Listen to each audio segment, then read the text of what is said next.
Good evening, everybody. We'd like to call to order the City of Cape May Historic Preservation Committee meeting, the first one of 2026, here on January 12th, 2026, starting at 6:01.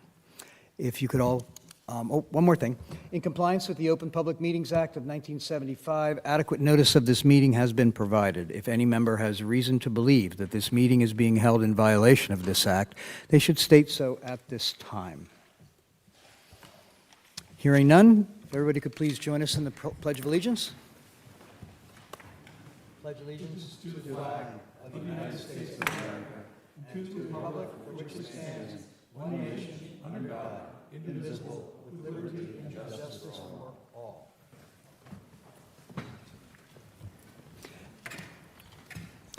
Lauren, could we have the roll call, please? Mr. Becker? Here. Mr. Testa? Here. Mr. Carroll? Here. Ms. Pisagno? Here. Ms. Wilson-Stridick? Here. Mr. Stevenson? Ms. Decker? Here. Mr. Hammerin? Here. Mr. Kurtz? Here.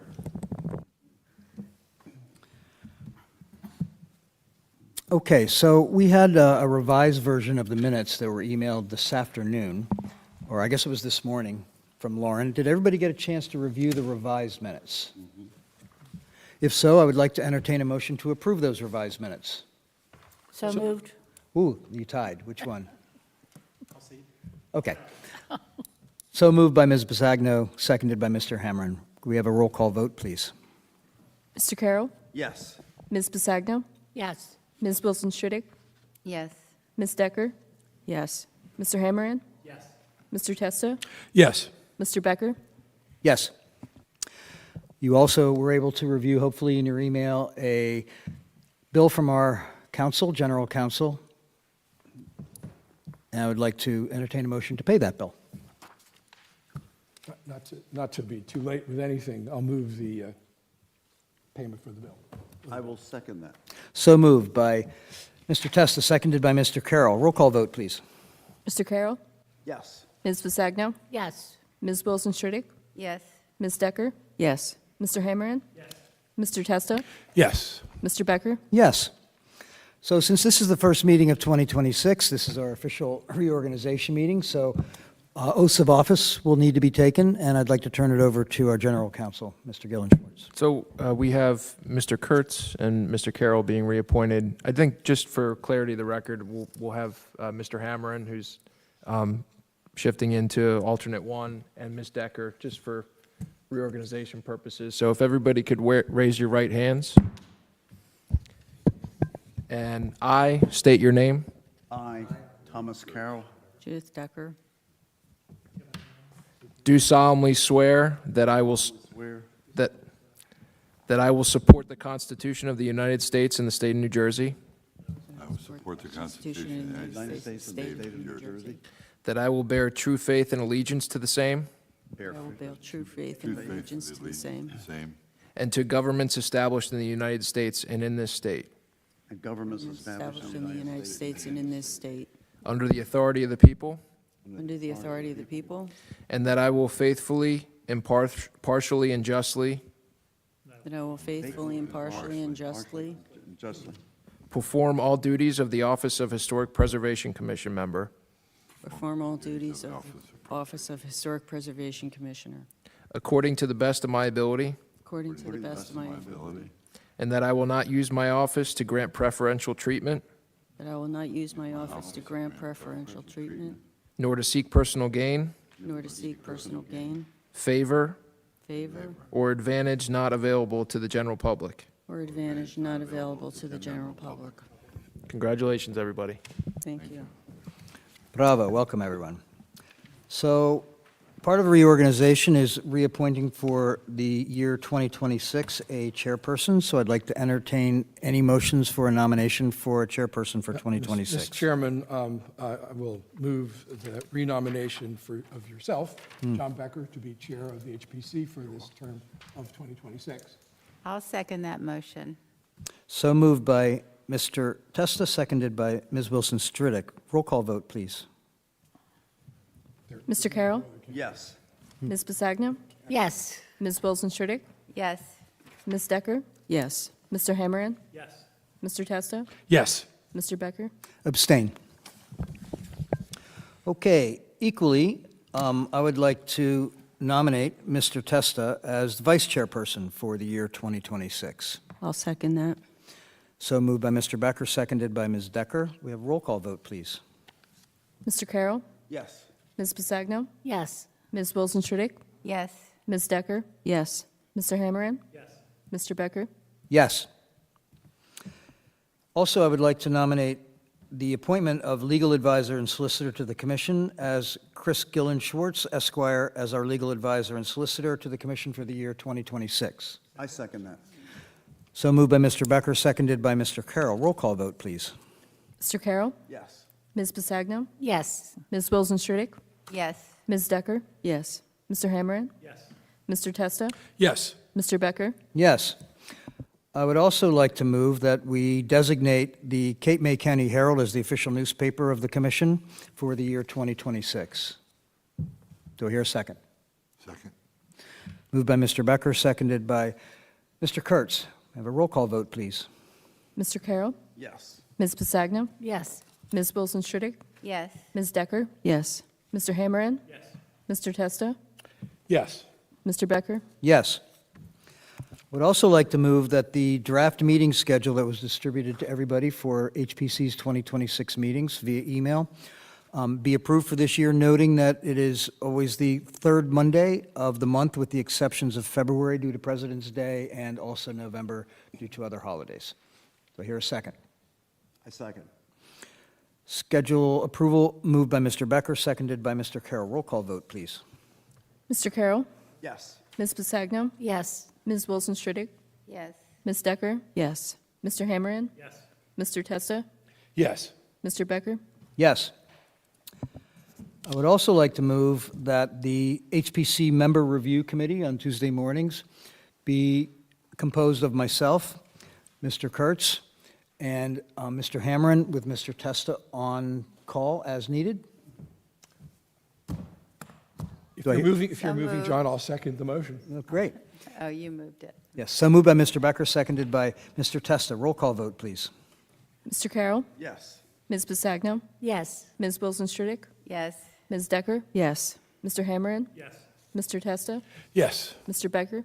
Yes. Okay, that, I think, ends the portion of tonight's meeting for reorganization.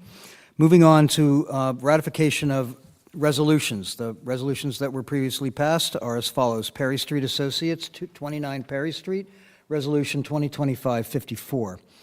Hurahan, 1017 Lafayette Street, Resolution 2025-55. Haija, 1149 Lafayette Street, Resolution 2025-56. Waxman, 931 Corgi Street, Resolution 2025-57. Do I hear a motion to approve those resolutions and ratify them? So move. Second. Great. So moved by Mr. Carroll, seconded by, Did you cover the authorization resolution? we already did that. The last one, under Waxman. There's an authorization. Oh, I'm sorry, yes. Point you then authorize. Okay, yes. Authorizing the appointment of Christopher Gillen Schwartz, Esquire, as solicitor that we had just appointed. I still move. Okay, Still second. Thank you, Mr. Carroll. thank you. So moved by Mr. Carroll, seconded by Ms. Bazagno. Roll call vote, please. Mr. Carroll? Yes. Ms. Pasagno? Yes. Ms. Wilson Tritick? Yes. Ms. Decker? Yes. Mr. Hammerand? Mr. Testa? Yes. Mr. Becker? Yes.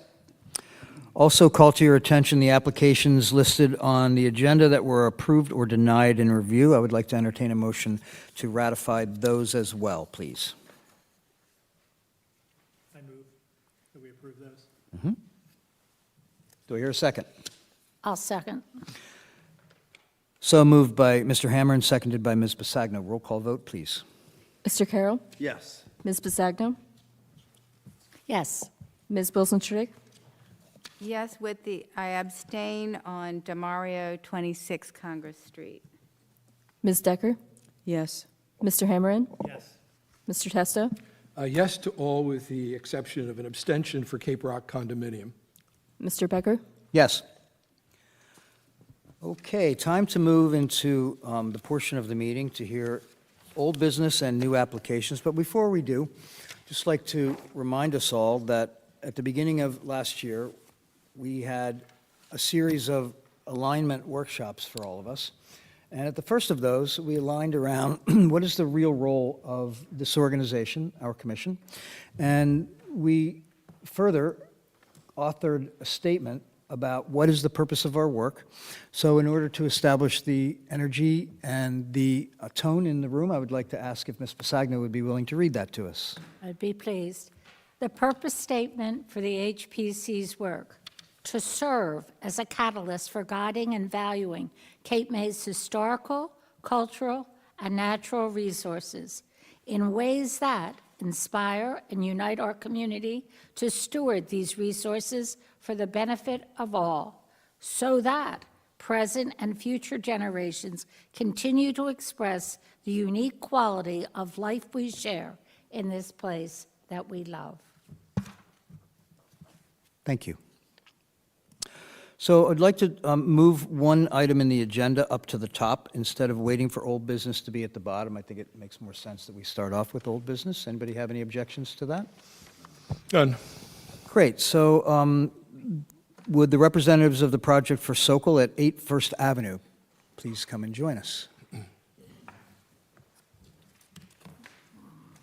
So just a note, folks, Paul Kiss, who is here with us this evening, who is the architect on the project, met with us in the review committee.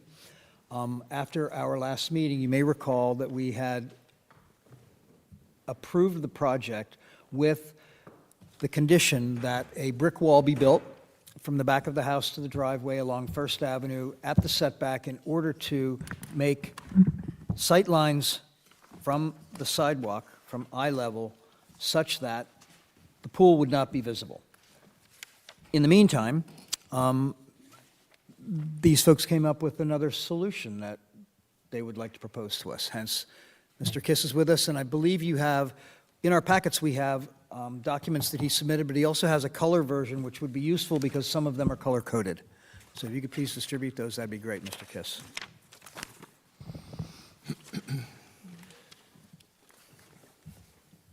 Thanks, Paul.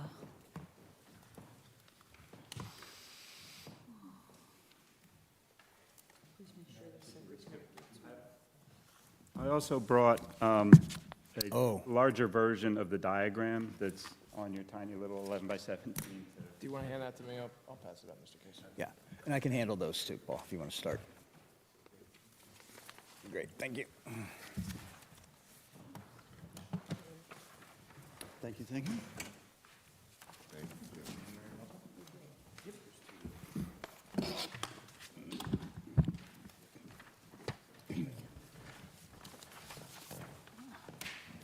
Thank you.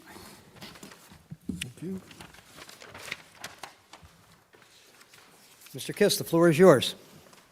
Okay, so there's the screening of the pool, but there was also the issue of the fence.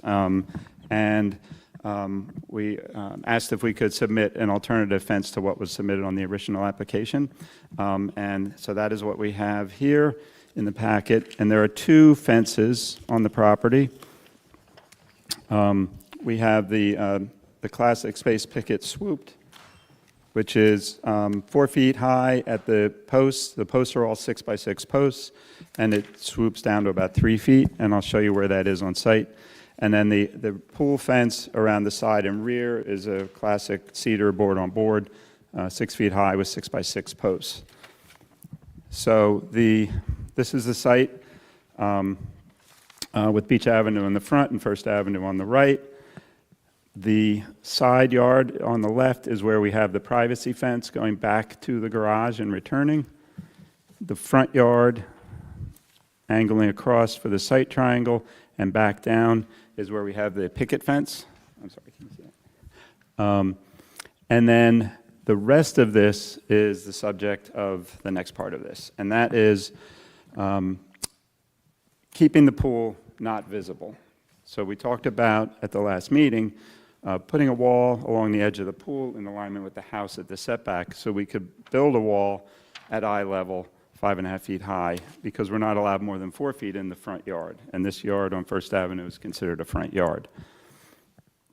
Well, that seemed like a good idea that night, but then the next day I was talking with my client, who, I apologize, she could not be here, and she did give authorization for me to speak on her behalf.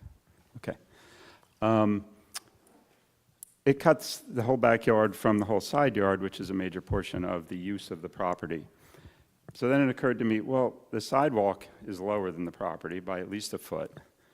And if we simply build our landscape buffer up from the sidewalk, we can put a 4-foot-high wall on top of that and effectively block the view of the pool from the street. And that's what I'm showing in this diagram that you have in front of you. If you look at the one on the bottom is kind of a blow-up, but the one on the top gives you the entirety of the property with First Avenue sidewalk, which is relatively level. It doesn't vary more than a few inches along the whole property. We build a curb along this property line to raise the landscaping, and then we build our 4-foot-high brick wall. And if you look at the figure of 5'4" eye level and draw the line across, it goes to the opposite end of the pool, rendering the pool not visible. In addition, there will be the dense landscape buffer, and as much as you all want the pool not to be visible, they would like privacy from people walking by on the street as well. So they fully intend to maintain that. They would be willing to put something in the deed regarding that as well. To what are you referring with what they would be willing to have in the deed? That they would maintain the landscaping and wall as approved. Okay. So just like to invite any comments. Let's go around the room. Kevin, start with you. Any comments? Seems like a reasonable strategy. No questions. I'm looking at our page for fences, and I don't see any brick walls. Do we have brick walls in Cape May City? In front yards? Do we have brick walls in front yards? Plenty Yes. of them. Yeah, We there's do. several. Yeah. 4 foot high? Yes. Okay. It doesn't refer to anything. It just said contemporary, fences contemporary in design may be appropriate for non-contributing properties, provided the material is wood. That's what it says, but. Right. Yeah, right, that's a fence versus a wall. Okay, I don't think we cover walls. It just seems like a lot of walls, so the wall is going to be all around the whole entire front yard. It'll start at the corner of the house behind the porch, go out towards the street, be set in about 5 feet from the property line, and then, yes, all the way down and returning to the garage building. And it'll be red brick?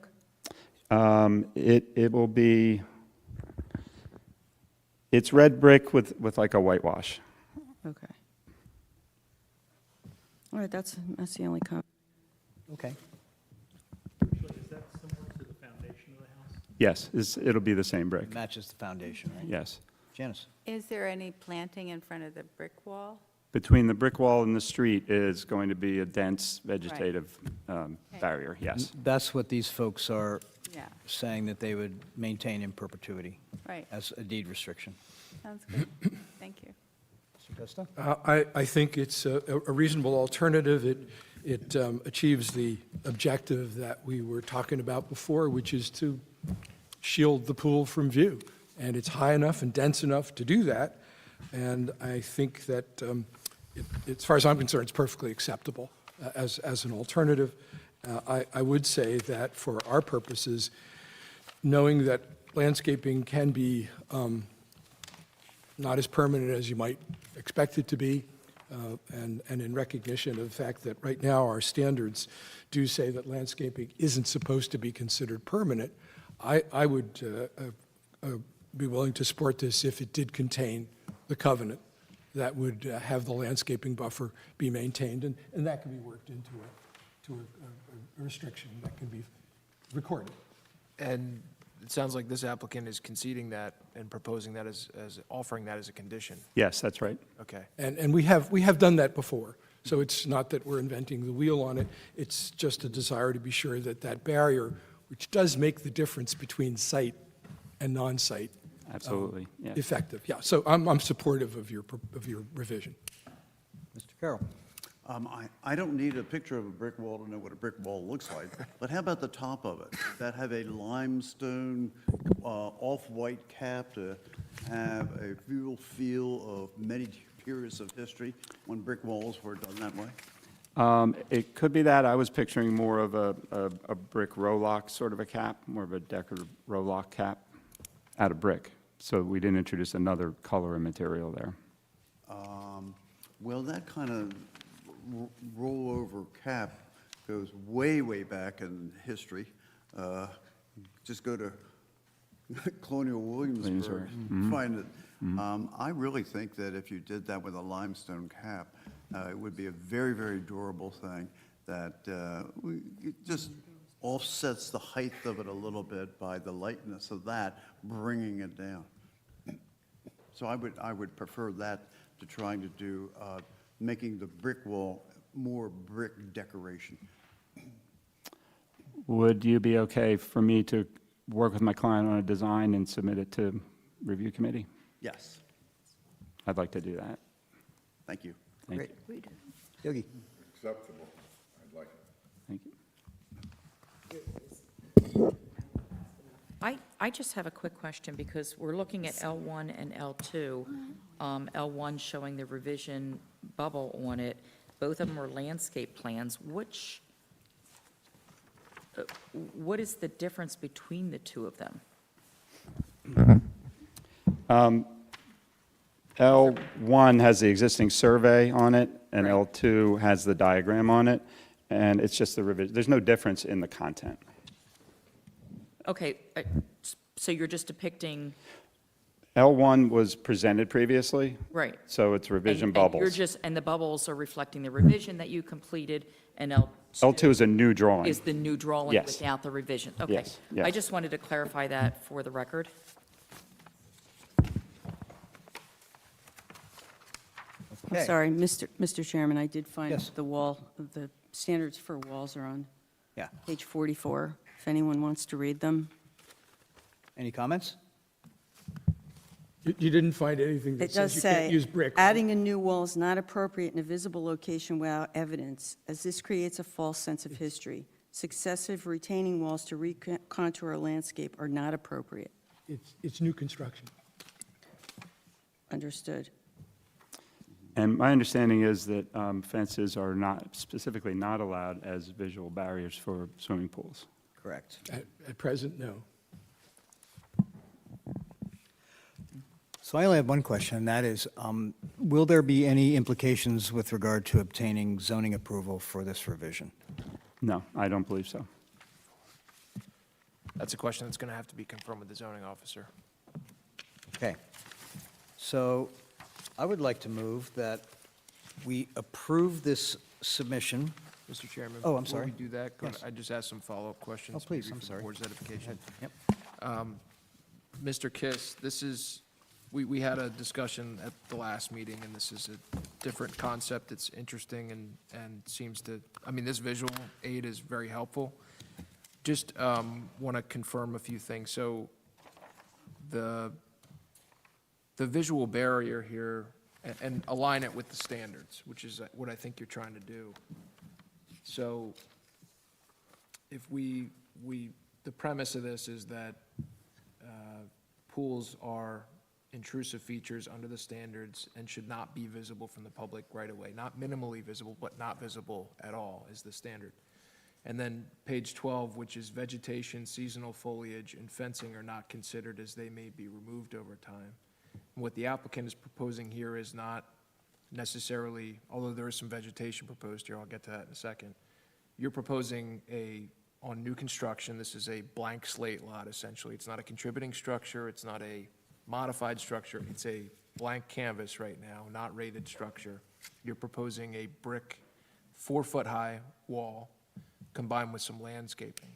But if we separate the landscaping proposal for a second, what's rendering this not visible is the brick part, right? That's right. Because of this diagram that you've given. I mean, the landscaping's going to add to that, right? And it's Correct. probably going to, it's serving two purposes. It's going to add a little bit more screening for the pool itself, probably create a more interesting visual environment for the pedestrian streetscape. Is am I I don't want to put words in your mouth, but that seems to be what I it's doing. think that's a fair characterization. I would say we are not relying on landscaping at all for the visual barrier. The brick wall is going to provide that by the grading we are doing, by virtue of the existing sidewalk elevation, which won't change. So it's these unique conditions and site elements that you're able to combine, but really at the heart of it, it's that brick wall Yes. in the orientation that you're proposing here. So then, what you're proposing, Mr. Carroll referenced about the cap. I think the standards reference brick with a bluestone cap is one of the references in the standards.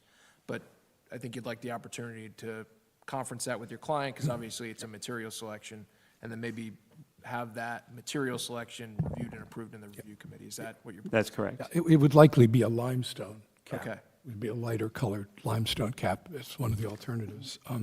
I just would say also that although you may be relying just on the brick wall, the perpetual vegetation covenant adds both a shield from the street so Yes. that you can't see the pool, but it also adds the privacy element for your clients so they can't see tall passersby going up First Avenue. And passersby aren't seeing them in their yard Yeah. because they're going to be taller than 4 feet.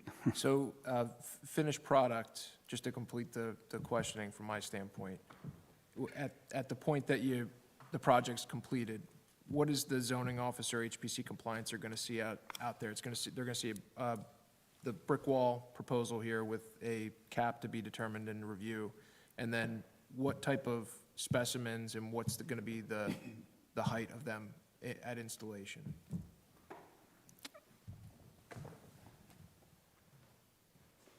And you may have put it in here, I just want to confirm it for the record.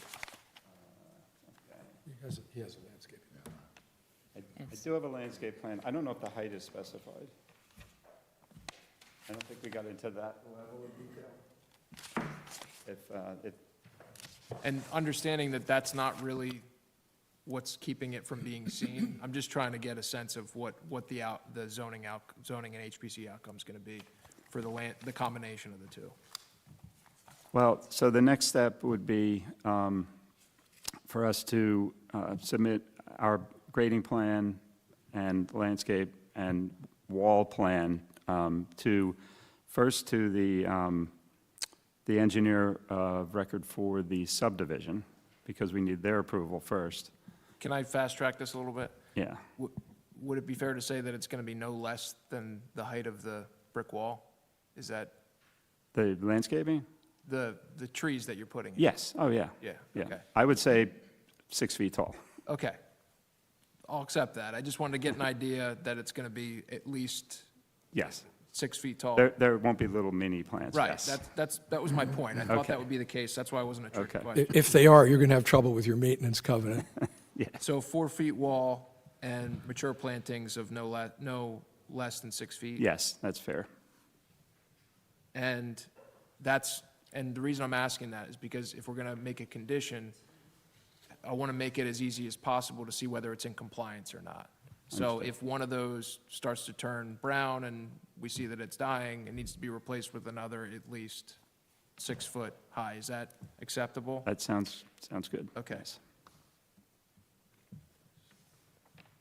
That's all my questions. So the status of this was final with conditions last time before this? Yes, amendment? because So we have a final with conditions, and we've now changed the conditions. the resolution was not created based upon the last. It's still conditional to Well, approve. It was drafted, and then the applicant had this discussion in review and wanted an opportunity to, before the last approval was finalized, to kind of revisit this pool screening issue. So ultimately, that's going to modify that portion. It does, but the question that's arising in my mind is if there are city approvals, can this be anything more than conditional? No, it is conditional. I'm sorry, it was final last time. It's always going to be conditioned on any other I'm sorry, applicable. what I meant was conceptual, not conditional. You meant conceptual. If they need to get some other approval, it's going to be conditioned on that anyway, but you're going to have a conversation with the zoning officer about this orientation of this wall and whether it's an issue or not. I seem to remember, I don't know if they're going to deem it a retaining wall, and if they are, there might be a 2-foot limitation in there, but that's just from memory right now. I haven't looked it up. Well, it's, So- it's not a retaining wall because it's not retaining. I understand. So I'm not arguing for or against that right now. I'm just saying it's a question that you just. Let's just assume it's a good old-fashioned wall, and all I want to do, though, is understand whether I'm approving something tonight that is really conceptual because of subsequent city approvals that may be needed, or whether it's going to be approved as final with conditions. I'm in favor of the application either way. I just wanted to know How many what feet, we're approving. total feet is this wall? How many feet of brick wall are we installing here? Length of it? The whole full wall, it's 3 sides. It's a yard wall. It's not a pool fence. This is a brick wall enclosing now a yard. Well, it It's is not, serving as a pool fence. If it wasn't a corner lot, it would be a fence. but it extends way beyond the pool. Goes all the way almost to the, to the whole side yard, front yard.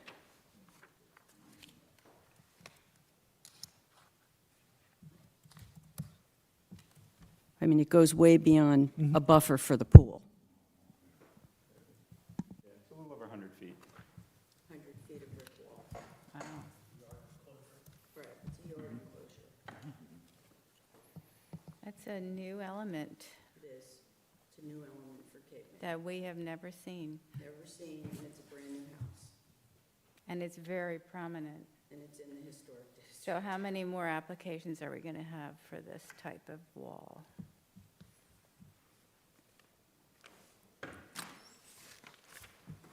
Well, I think it only would come up on a corner lot, because a standard lot would have a fence all around. Well, this is also a compromise because of the pool, but it introduces something visually prominent. And one of the things we deal with here very often are people saying, well, right down the street they did this. Yeah, I believe it sets a precedent, so I can't support it, I'm sorry. Not 100 foot of brick wall, it's in such a visible location. I mean, I think it's a nice idea if it was a different town, somewhere else. So, but this is Cape May in our historic district, and I've never seen this before. I've seen it in Colonial Williamsburg, but we're not Colonial Williamsburg. This is a Victorian town, and it's not a Victorian element. We've definitely seen small brick walls, but not 100 foot of brick wall. That's just my input. Thank you. I'll just note for the record, looking at section 525-57 regarding fencing, subsection E3 and indicates solid fences or walls located in any required yard area may not exceed 4 feet in height. Fences may be constructed to 6 feet in height when located in the rear. So it does reference the concept of a solid wall in the fence regulations. But that doesn't touch on your comment, which is more of a streetscape issue. So you can confirm that with the zoning officer. I'm comfortable with a final if the board is, it's a discretionary call, but ultimately I think if this is approved in some manner, if they need relief, it's kind of like fully baked, and then they pitch it and see if not, you come back with something else.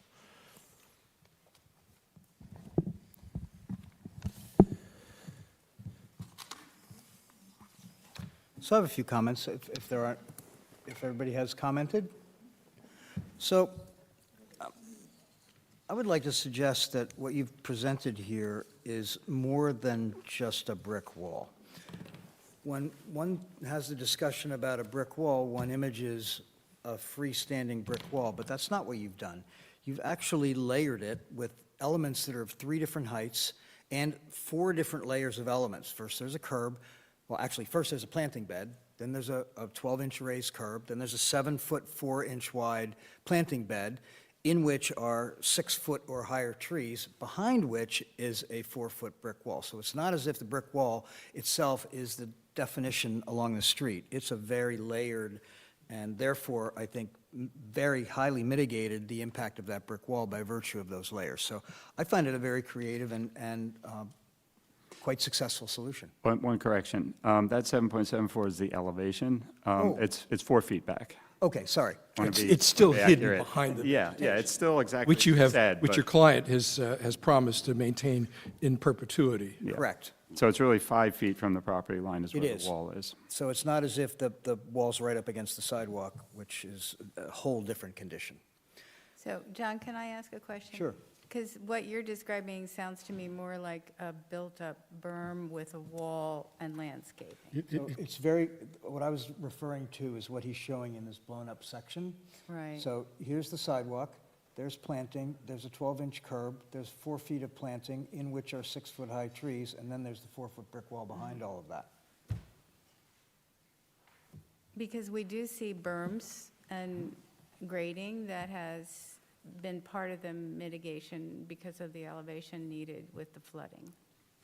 So that's sort of the way I imagined it when you first presented it.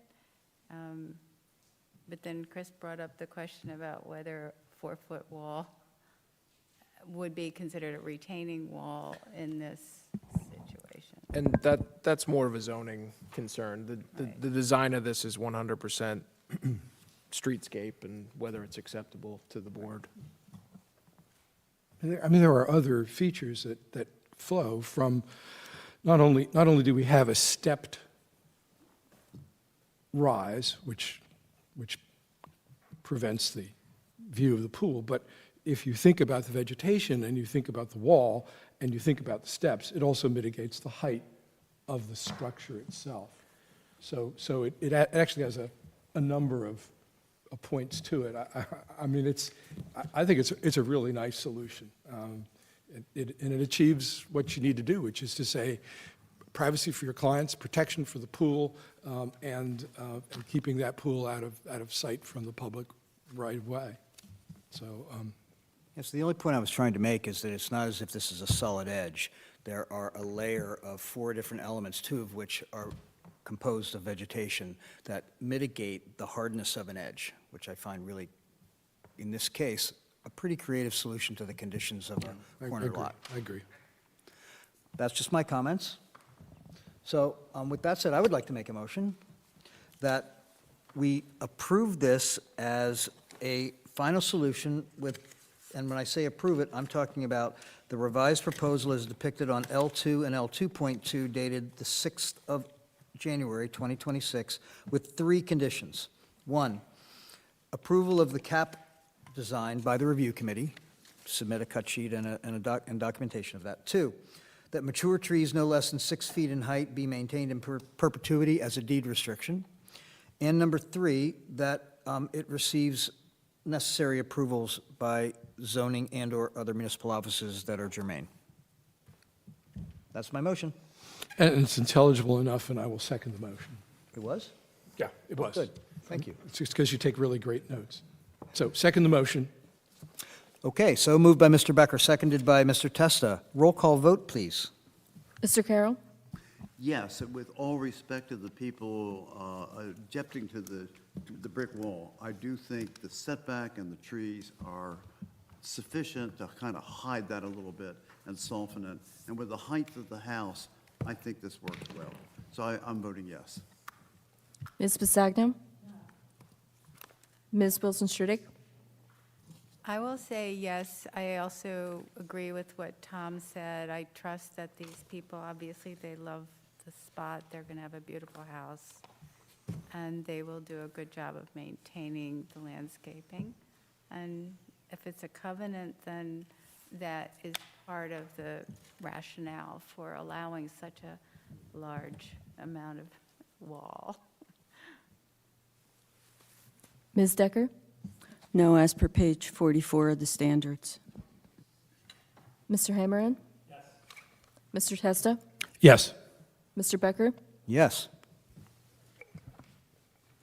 Thank you. thank you very much.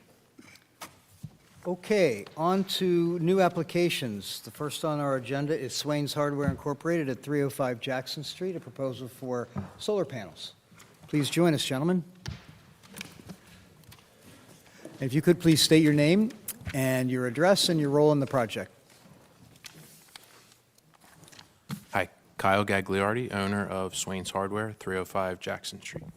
My name is Daniel Mbezi with Superpowered Solutions. Green button. My name is Daniel Mbezi with Superpowered Solutions. We're going to be the installer on the project for Can I- Swain's. Can I get the spelling of your last name? I, M as in man, B as in boy, E, S, I. Welcome, gentlemen. The floor is yours. So our first application, if you guys do or don't remember, had solar panels that were visual to the pedestrians that would be walking by, or just visual in general. What we were able to do on our latest revision is we did shrink the amount of panels that we are going to be installing.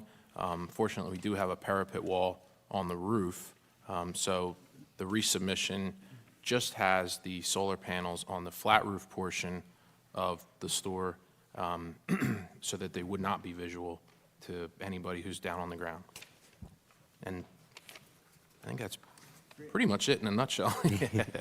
So just to, I don't know if any of you have been able to go look at the site. Yes. Went and took a good look at the site, and it appears from site observation that these panels would not be visible from anywhere, any public right-of-way, because they're hidden behind a significant parapet. So just wanted to put that on the table. Any, instead of going around the room, any comments here, folks?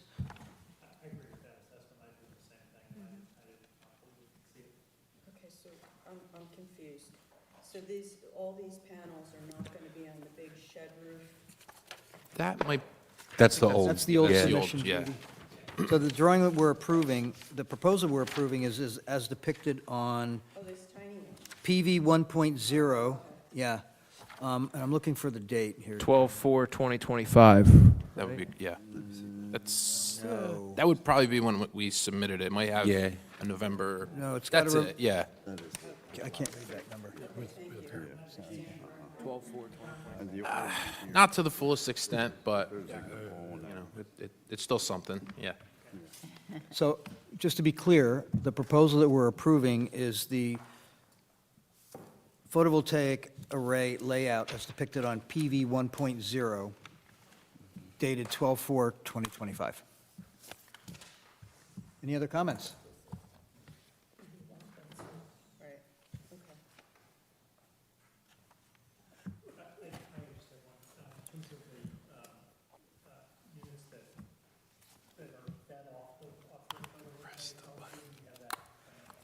Kevin?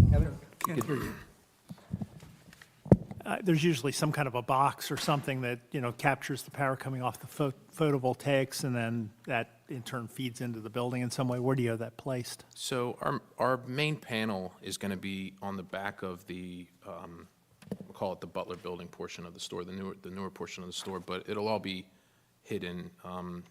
Really, it's all interior to the Well, structure. the inverter and the disconnect are very small. They'll be on the opposing side of the main panel. But the computer is going to be very small now because we downsized the system. Before, I believe Joe had the inverters on the roof. But now, since we're changing everything, the inverter's going to go right on the other side of the panel. So we just got a pipe right to the other side of that wall, and then we can run our pipe adjacent to the other piping that goes up to the roof, and then everything will be hidden. Okay. And there's some kind of a screening system or whatever on the back side of the building for that? Do you have, like, either landscaping or something just to further hide it? So as it stands right now, the mini golf course actually has a large retaining wall.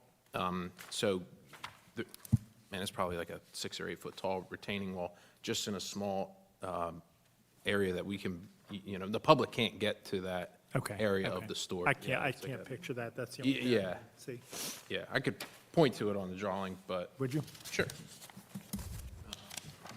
So it would be hard to kind of describe it, but the mini golf course, like, follows this line. Right.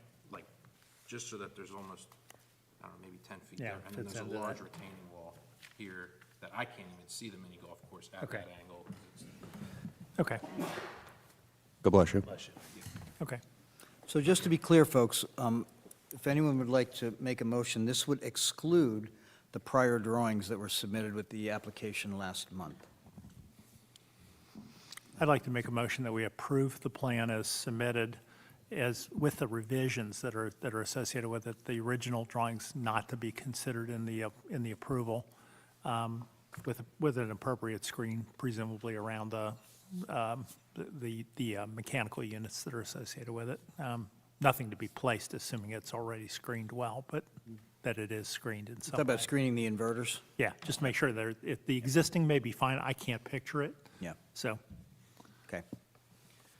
All right, there is a motion on the table to approve this based upon the latest design submission, including screening of the inverter equipment. I'll second it. Was that Judy? Yep. Great. So moved by Mr. Hammerin, seconded by Ms. Decker. Can I ask a question Oh, before? sure, I'm sorry, Mr. Now, Carroll. to get better angle on the sun, are these panels going to be laying flat on the roof or angled up a little bit to get a better advantage towards the sun? So exactly, they'll have a little angle. The way the brackets are set up, it'll be like this. So it'll be facing the sun in whatever direction that it gets the best sun to it. Okay. To get the most power out of it. Now, will that stick out above your parapet that goes Nope. around the roof? So it's only about this high, I would say, the top of the panel. So the power pit's probably here. You're not going to be able to see it from the ground at all. It's very short on the roof. I'm holding you to that. Well, just it'll be inspected to see Right. that it complies with the permission. But your testimony is that the panels, because of the parapet, will not be visible for any public right-of-way, even though they're angled to catch the angle of the Correct. sun. Yep. That's what I understand you to be saying. Yes, sir. Okay. Thank you. Yeah, of course. So there is a motion on the table.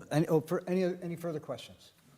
There's a motion on the table by Mr. Hammerin, seconded by Ms. Decker. Roll call vote, please. Mr. Carroll? Yes. Ms. Pasagno? Oh, yes. Ms. Wilson Tritick? Yes. Ms. Decker? Yes. Mr. Hammerin? yes. Mr. Testa? Yes. Mr. Becker? Yes. Thank you. Thank you.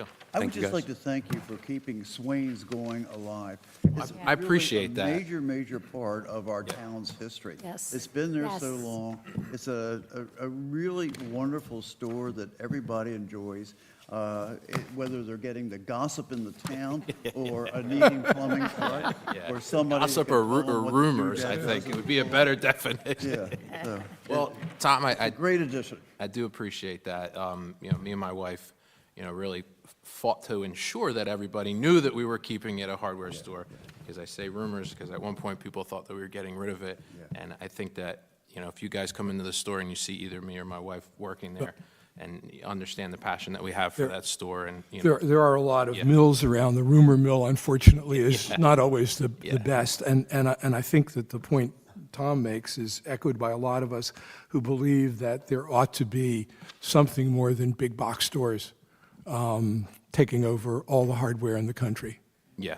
No, it's always been a special place in my heart. So to have really the opportunity to be able to carry on the legacy that the Swain family has carried for 135 years, yeah, is a pretty big, opportunity, and it's it's one that we don't take lightly, and we're really proud of the store, and we're proud that it's going to be a year next month, in a few weeks, that we've owned the store. So just that fast, a year has come and passed, and we also had a baby in that amount of time. So it's been quite the year for us. We wish you good luck and Yes. cheaper power. Yeah. I'm willing to bet you're surrounded by friends of Swain's Hardware in this whole Yeah. room.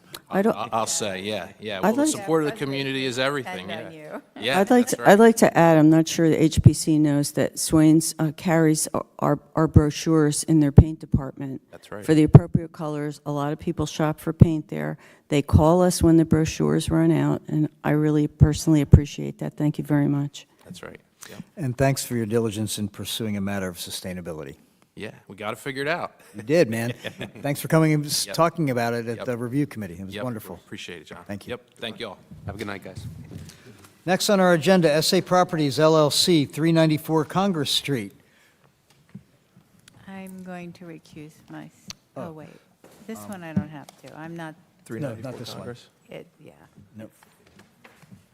I can listen to this. Hello, Good evening. If you could please state your name, your address, your role in the project, please. William Alexander, 394 Congress Street. Thank you. You're the owner, correct? Great. Hello, Paul Kiss, the project architect. Welcome back, Mr. Kiss. The floor is yours, gentlemen. Thank you. So if you recall, we were here a few months ago, and there were some concerns. As I recall, 3 concerns. One was the fence, one was the shutters, and the other was the overall height of the building. Regarding the fence, we are no longer proposing a fence, so that is off the table. I have a couple different options to show you for the shutters based on our discussion, and then I'll dive into what we've done to address the height question.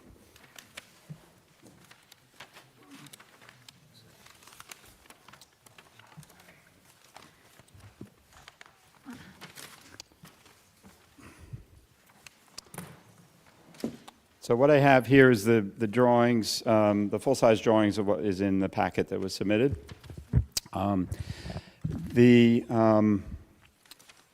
We had some shutters that were full-size shutters on one side of a window, and that's what really, I think, everybody objected to. So I moved a couple of windows so that the shutters are traditional, one on each side, sized appropriately for the size of the window. We have French doors. This is the front facade, by the way, I'm sorry, on sheet A3. We have 3 sets of French doors, and I'm proposing full door-sized shutters, which would be appropriate to close over a French door. I also showed on sheet A3A the house with no shutters and the house with conventional shutters on the windows and bifolding shutters on the doors. And that was one of the suggestions for the shutters, that we couldn't get one on each side. So speaking to that, on the left side,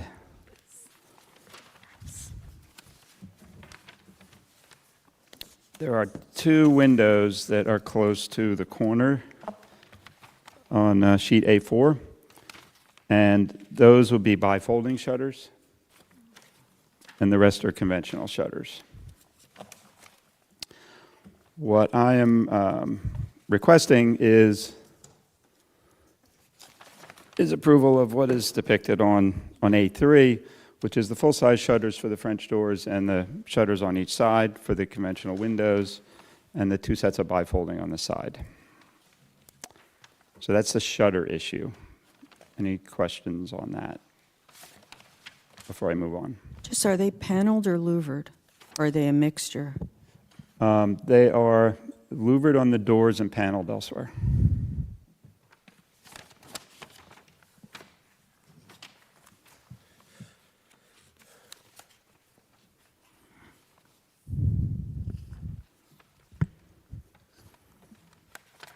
I'm sorry, you did say they were fully functional hardwood. Fully functional, regular shutters that swing with S-style tiebacks. And what window did you move from the original submission? On the front elevation, the one all the way on the right, which is kind of behind a column, it was near It the was corner. further- right, We you moved moved it it forward, over okay, so we could fit okay. the shutter. Okay. Mr. Kiss? Yes. And I'm maybe a little slow tonight, but can you just explain why we have A3 and A3A? What was the purpose of? A3A is showing alternative solutions to the shutter Is question. that those were prior iterations, but you're saying you want to go with A3 or No, this is alternates I'm presenting as possible alternates. for the HPC? For the HPC's consideration. Got it, okay, And my preference is what's on A3, not what's on A3A. got it. Thank you.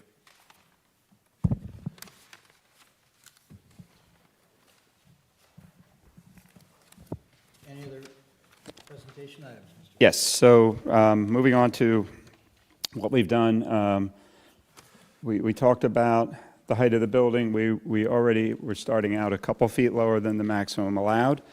So I did a few things to bring the scale of the building down further. We lowered the roof pitch from 9 on 12 to 8 5/8 on 12, which still allows a functional third level, but low ceiling. We lowered the entire first floor 4 inches, and then further, I lowered the front porch itself 1 feet 4 inches. So the peak of the roof is 1 1/8 1/4 lower than the previous presentation. The biggest difference is going to be the perception of the height of the porch from the street, because that is now 1 feet 8 lower than what was originally presented. So then we did a study of the streetscape.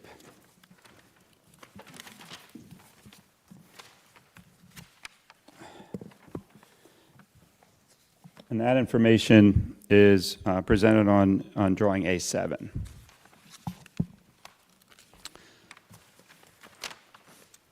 So the original presentation had all the houses up and down the street.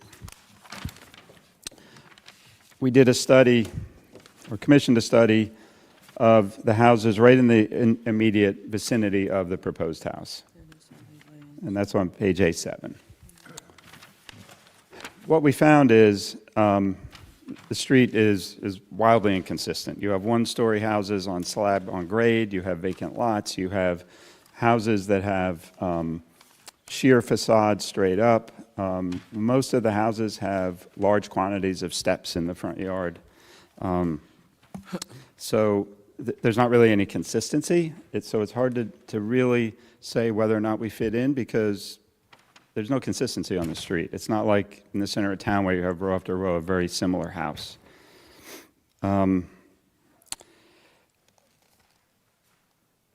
So the design,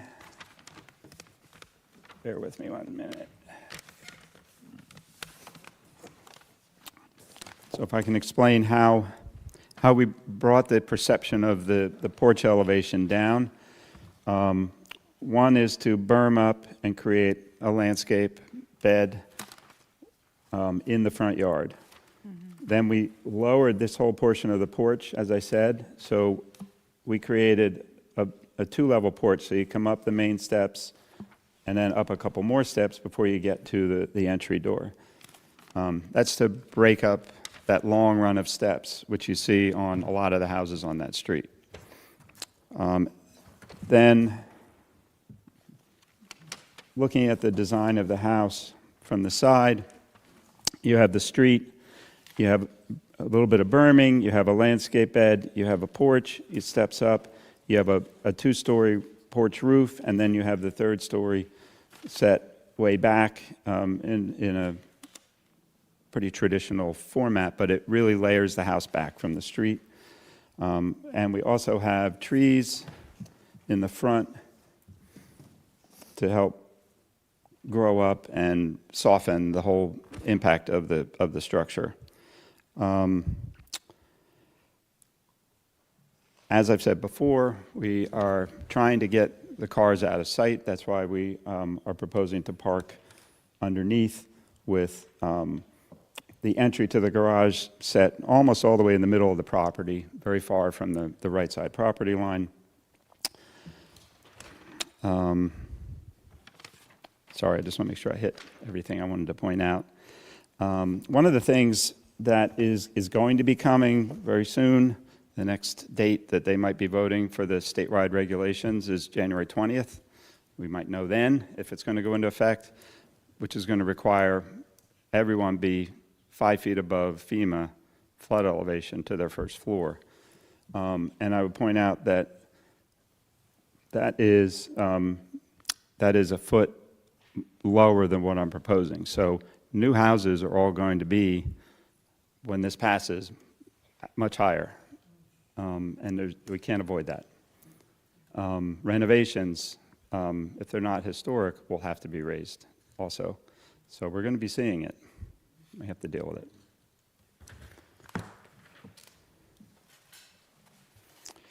Questions on that? And it's a little This is complicated. not proposing to meet that standard? This will be above that standard. Okay. Above that standard, but of course, we're building now and looking ahead to the standard that's going to be in place. If we were a foot lower, that would be, we couldn't be any lower than that under the new standard. Right. Taking advantage of another foot, which is less than we asked for initially, allows us to get that parking underneath the house and out of sight. So you're a foot above that proposed standard, but Right. also you brought down the entire building height in this revised proposal. Yes, we brought down the building height, 1 foot 8 1/4, brought the porch down a couple of feet. So we, in that study of the surrounding properties, we have, there's a table that shows porch elevations above the front yard, and Is that is that table on another drawing? it's on A7. Right, but it's so small, the way that we have it, and that's why, looking at the peak of roofs in the streetscape area. Yeah. It's just very difficult to see. I know, I should have brought, I apologize, I should have brought a bigger version. I Okay. didn't think about that.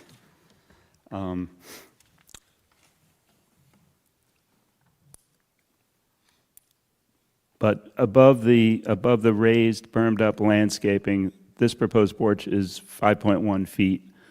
The average porch elevation above the front yard is 6.99, so the appearance of our porch is going to be less than the surrounding, not every house on the street, but the immediate neighborhood houses. Can you give the highest peaked roofs on that street, within that streetscape? Yes, so 42.93. We have good eyes. And they're proposing 45. 45.81. So Okay. they're proposing that it would be 2 feet 10 inches taller than the highest ridge, which is Okay. across the street and down 2 houses. Thank you. And what's interesting is they're also, we're able to accomplish that while still increasing the height of the flood elevation at floor level by 3 feet. So somehow they saved 2 inches somewhere, which is pretty interesting. Ceiling height. What is the height of the third floor ceiling interior? Well, it's sloping, so the highest point would probably be 8 feet, and then down from there. We might have that on here. So, Mr. Kiss, have you other things that you'd like to present? No. I'd like to answer any questions. And I'd like to, in this case, we could go around the room. So, Lorraine, start over here with your questions, please. So the fence is a non-issue, the shutters, I'm okay with, and I'm happy that you moved that one window. The height, I'm unsure, and I'd like to hear everybody else, because it's, it's still high. I understand the argument, but I'm just curious to see. But I'm a non-voting member as well, so. Thank you. Mr. Kurtz. The shutters, that extra little height doesn't bother me because the house is in the neighborhood. Big structures. I think it fits in there very well. And I like the fact that you moved it up for the flood. Like you said, it's gonna happen anyway. Do it now. The height of the building is because of the new laws of the land that are requiring that, and all people coming before us, mostly, want to have more living room in their houses. So you got a combination there. And I think because of these new laws, we are all going to be dealing with higher houses on almost every street in town, except the highest part of the town. One thing that really does help this house is having 2 wraparound verandas. So as you look at the house from the street, the verandas come out and really hide the height of the house. And on top of that, the roof structure then has been reduced to not be a dominant feature.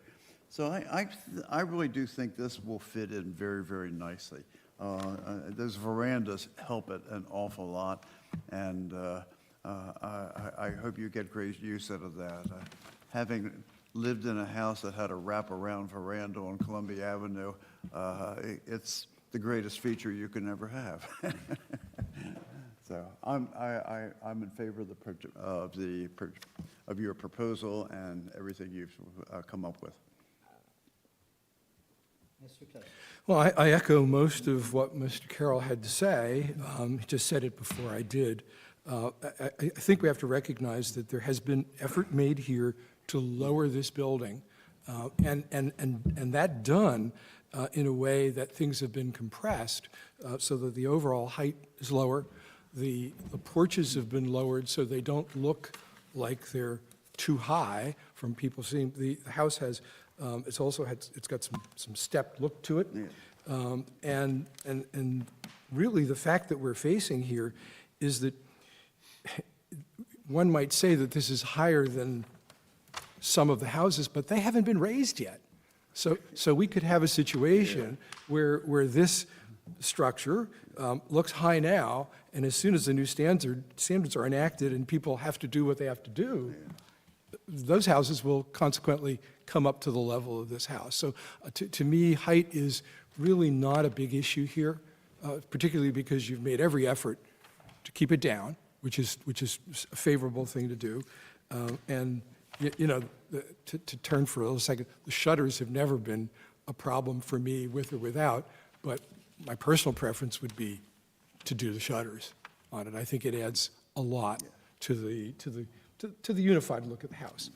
So that's my view, John. Yeah, if I can add, Yeah, just, sure. you brought up an interesting point, that our proposal is 4 feet 8 inches below the current maximum height allowed, and that's with raising the first floor to what will be the new flood elevation. So theoretically, when the new flood elevation comes in, the zoning is going to be revised to raise the maximum height even more.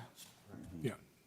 That was the point I was trying to make, too, that you've raised for flood purposes, the floor by 3 feet, but you've only raised the roof relative to adjacent roof ridges by 210. So, given... And down from your original proposal. Correct. Yeah, okay. Ms. Wilson-Stritter.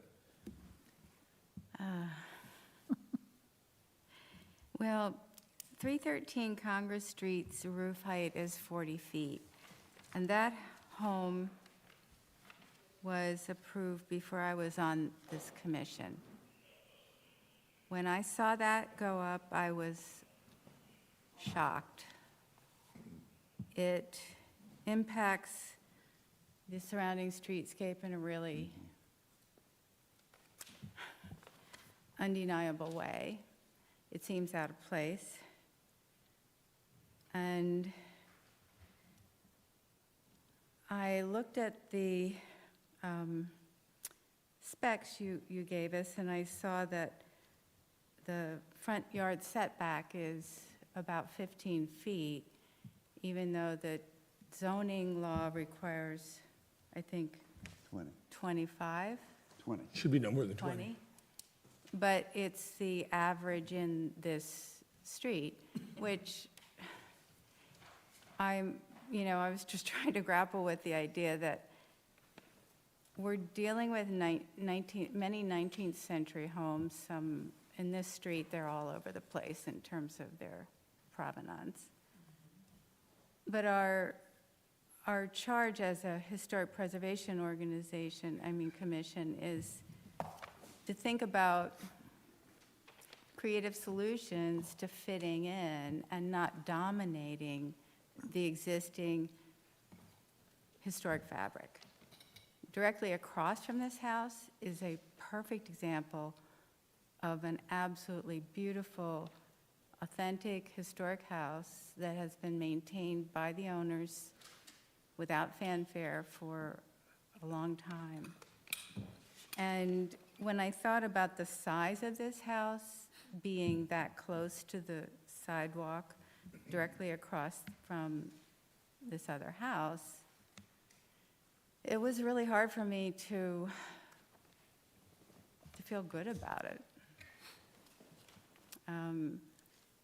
I romanticize the lifeguard house. Your story about it really touched me. We all romanticize the smaller, older homes. So I guess what I'm saying is I'm having a hard time with it. That's about all I can say. Well, I wasn't here for the first review.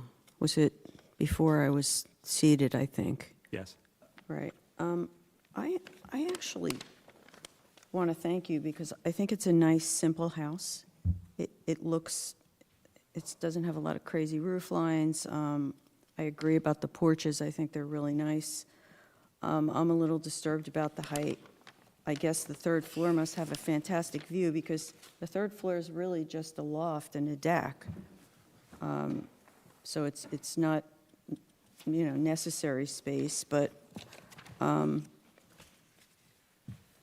basically think it's a pretty nice design it certainly fits in a lot better than some of the other houses on the street. It's a much nicer design, a more traditional design. The only thing, and I'm not sure if this came up before, but the vertical boards under the porch, usually we ask for lattice, and I just wondered if that was negotiable or not. But, I mean, it is going to be the highest house on the block, but at least it doesn't, it seems to be a nice traditional design.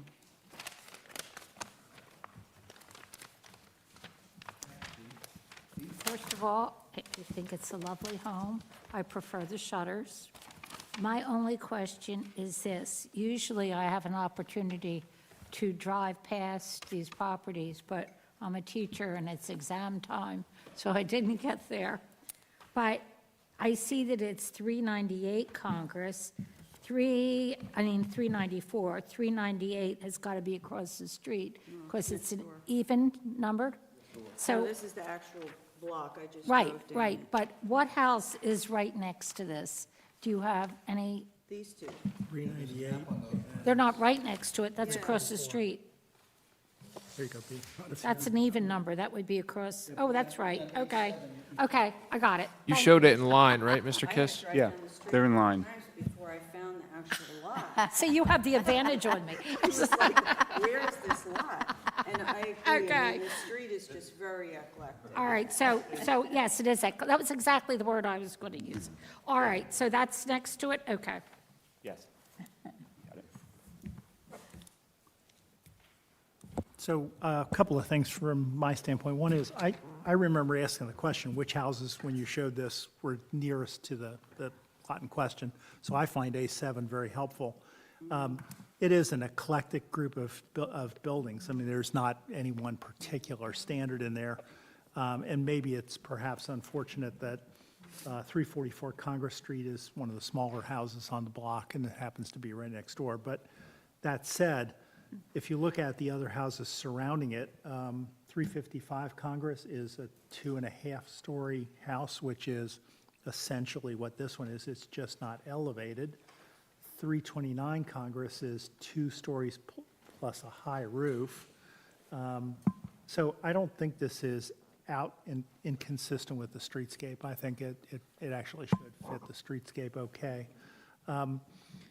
I'm the opposite on the shingles. I thought, and I'm going to defer to Mr. Carroll, our resident expert here, but I thought shingled houses did not typically have shutters on them.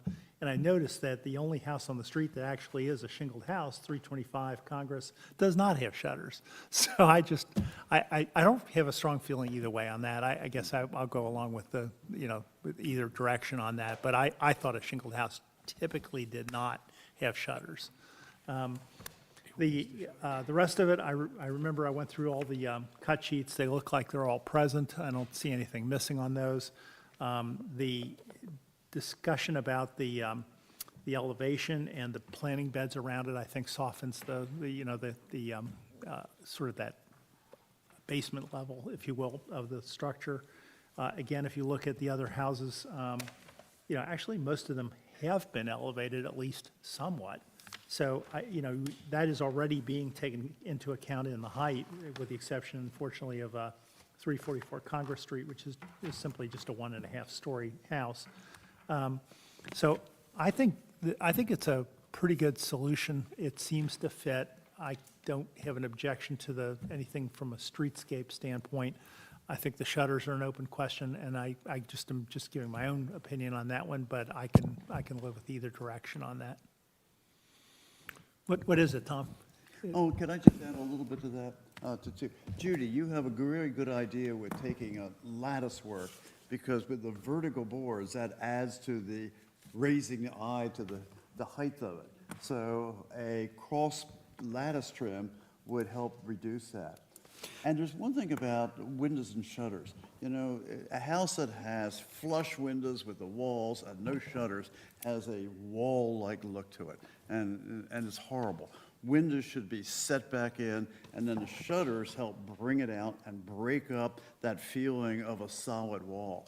And the house is not really shingle style. It has a little bit more feeling of Italianate with the double verandas around it, the wraparound verandas. So I think we are in agreement. So a couple of comments. I agree that the lattice would be preferable, but I also see that why you did the vertical, because directly behind that is a concrete block wall, because it's essentially a solid wall. So there's likely a way that you could space the lattice out just a little bit and maybe paint that wall a dark color so that it would recede and it would appear as if it was spaced behind the lattice. Would I that was be going to bring that up and suggest. great? Would that be acceptable to you? Yes. Okay. So, I struggled with this. No less than 3 times I spent significant time on the street, walking up and down, trying to get a sense of it. And I will say that your drawing A7 has been incredibly helpful, because it helped me reframe what I experienced and reinforce what I experienced on the street. That of the 8 houses that are on the block north of Congress Place, this would be the 4th one that would be, of those 8, constituting 50%, that would be of that 2.5-story plus raised porch configuration. So, given the eclecticism of that street, it didn't seem ultimately inappropriate to me. But before I go any further, I believe that there are folks here from the community who would like to make some public comment about this project, and I would like to invite them forward to do so. Sir, can you please turn on the, yeah, it's green, and just identify your name and address? Sure. Good evening. My name is Jack Courier. I'm the owner of 398 Congress Street, which is the house on the right of 394. Can you spell your last name, please? Sure. Not like Courier Post. It's Currier. Thank you. Courier knives.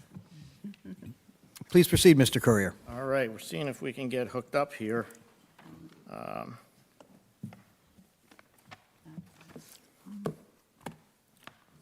It's saying, it's asking me, let me try it. Cape May Meeting Hall, let me try that one.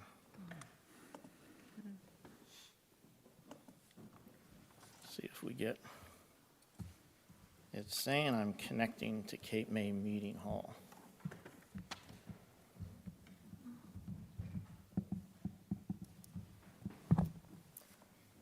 You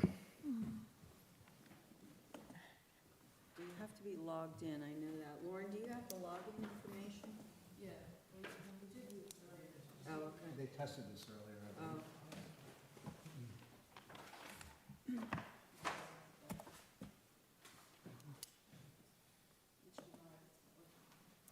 Is this the Cape May Meeting Hall? Is that the right one? Yes. Yeah, There we go. Well, first of all, thanks for your time. This is a difficult presentation for me because the applicant and I grew up next to each other. I grew up, spent my summers here at 398, and the applicant at 394, and we went through the sailing program at CYCCM. And so when I first saw this application, which was one business day before the September 15th meeting, I was shocked because it's a big structure, and I had been for years encouraging the applicant, as my father had encouraged his father, to improve and move on from the house. So it is difficult for me because when I got that application just before the September meeting, I said to the applicant, I've known you all my life. I'm closer to him than my 2 brothers. I can't say anything negative about it. But, you know, we are here for, see if I can get this thing going. You know, we're here, and I know I'm preaching to the choir here, for the historic design standards, and that's what I think we should focus on. And starting off, we have new structures should not be so out of scale with the surrounding buildings as to loom over them. And we feel the proposed 394 looms over the 5 abutting 1- and 2-story properties. The size of this house is much larger than abutting properties, and the size is misrepresented on the HPC application. What I mean by that is that this is the exact copy of the application that you have. And, sorry about that. Let's see if I can get this. And here's my house, 398. Here's 394, the one that's, you know, being proposed, and here's 344. And if you look here, the bottom of the house is not level. So in other words, between 344 and 394, there's almost half a story that this picture is too low. And we come over to our house, this is a full story that this house is lower than reality. Here's a little graphic we put together for the 5 representative houses. Now, this one is 394, it's proposed. If you take a look, I've done a very diligent job at lining up the level of the houses so they're truly at the same level. And you can see how 394 is towering over the properties here. I also want to point out, sorry for that flipping around, another important aspect, as you know, of the design guides here is site new construction to be compatible with surrounding buildings in terms of setback orientation and spacing. I see that orientation of 395 doesn't match. It faces to the side, not the front, and the staircase is opposite of the streetscape. And if we look at this, 386 has a little porch, stairs going down. Whoops, sorry about that, folks. And I'll try not to do that again. And then 340 also has a little porch, stairs going down. 344, no different. Our house here has a very small little deck. It's more like a landing behind a bush with stairs going down. But here we have the front of the house, not facing the street, but facing our house with 2 doors and a garage door. And that's completely opposite of the orientation right in this streetscape. And there was discussion earlier today on the height study. This is the THG height study that's new to this application. And let's focus in, because I agree, I needed my magnifying lens to call these numbers out. But here's the bottom line. Here's proposed 394, 5.125 feet, porch above the elevation front yard.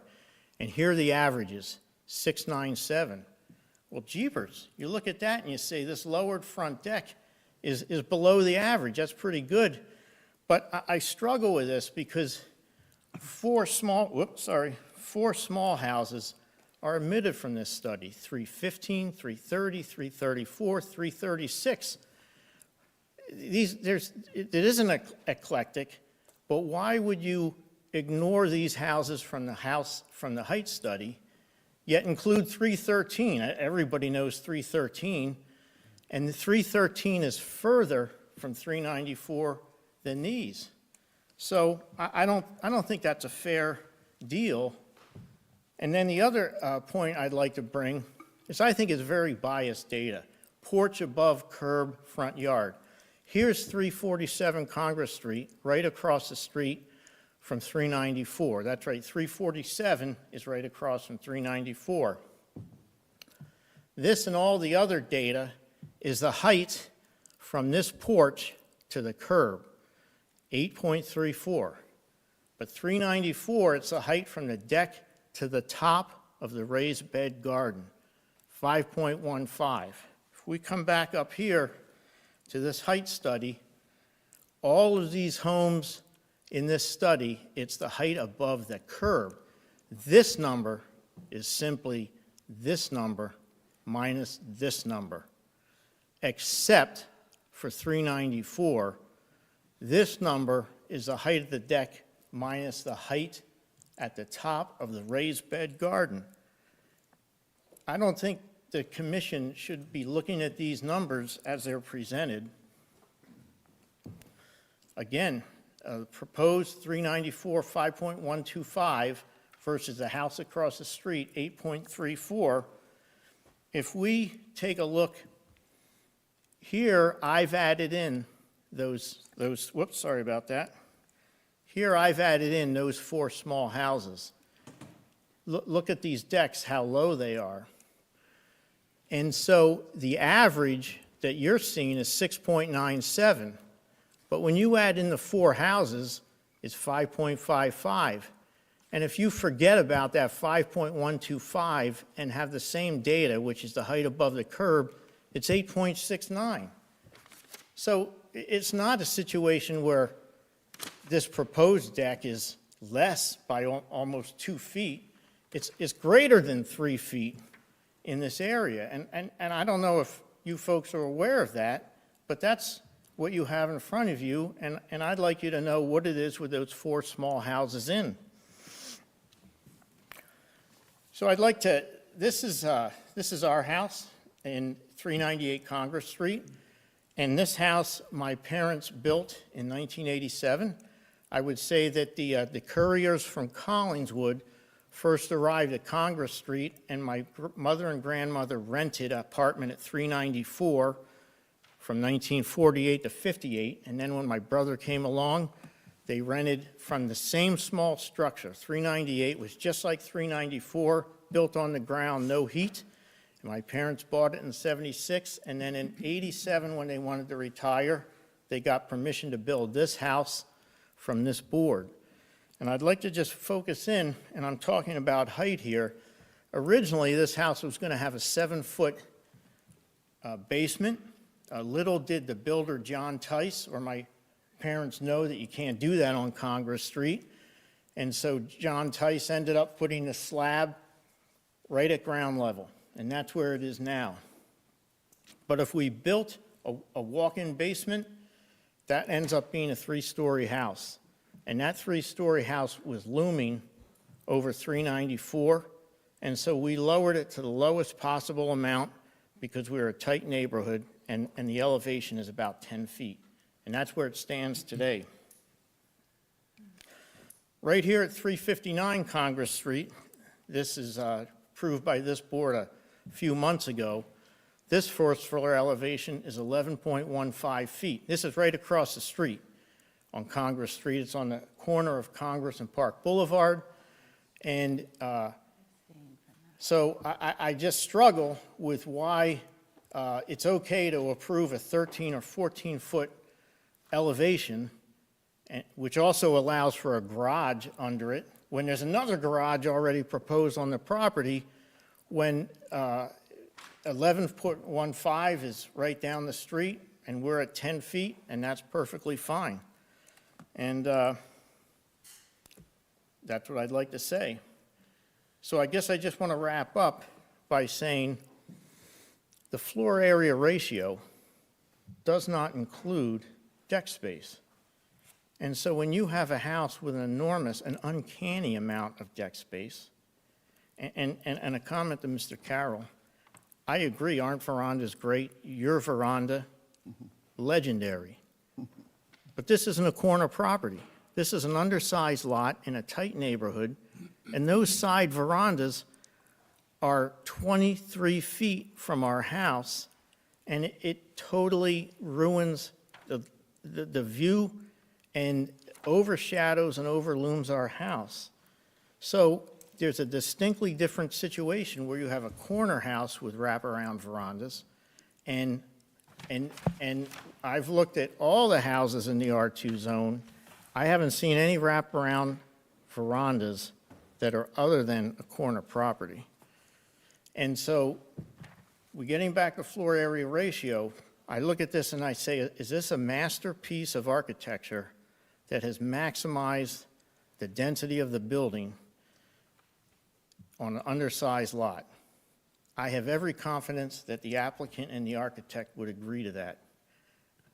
But that density, that height that looms over, I think is a distortion of the historic design standards, and that's squarely in the purview of this board to deny if it feels that it's too large for the neighborhood. So thank you for your time. I'll take any questions if you want. Mr. Curry, I have 2 questions for you. Sure. Did you email, or can you provide a copy of your presentation to the board secretary if you've not already done so? Coming right now. Okay. Okay. And the second question is, do you have any questions for the applicant or the professional right now? Not at the moment, no. Okay. Mr. Kiss, Mr. Alexander, do you have any questions for a member of the public?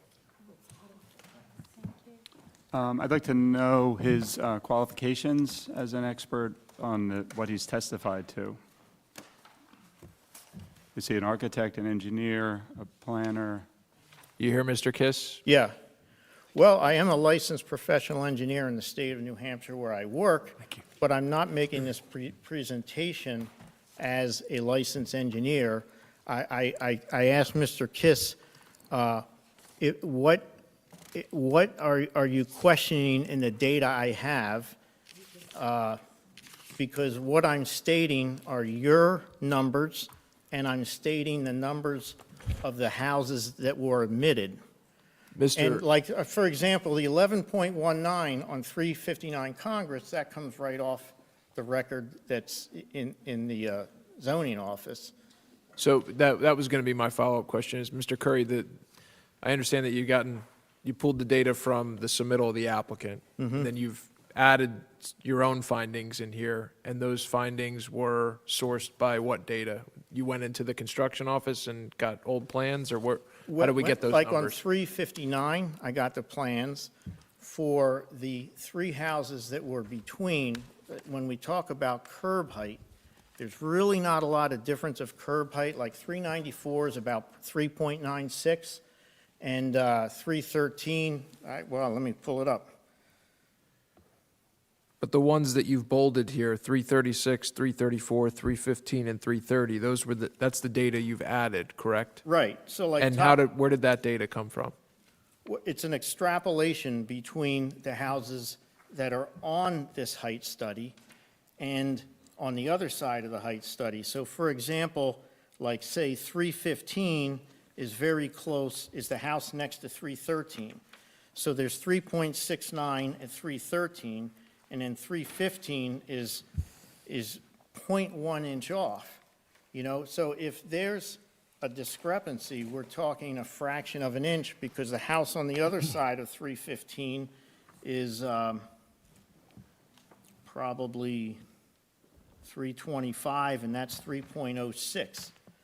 So we're just talking some fractions of an inches between there, and it's trivial when we're talking curb height, because you can see there's a slight slope of the street going down from 394, actually from 398 is the peak, and it slightly goes down to where the creek is, and then it slightly goes up to 313, and we're only talking a handful of inches.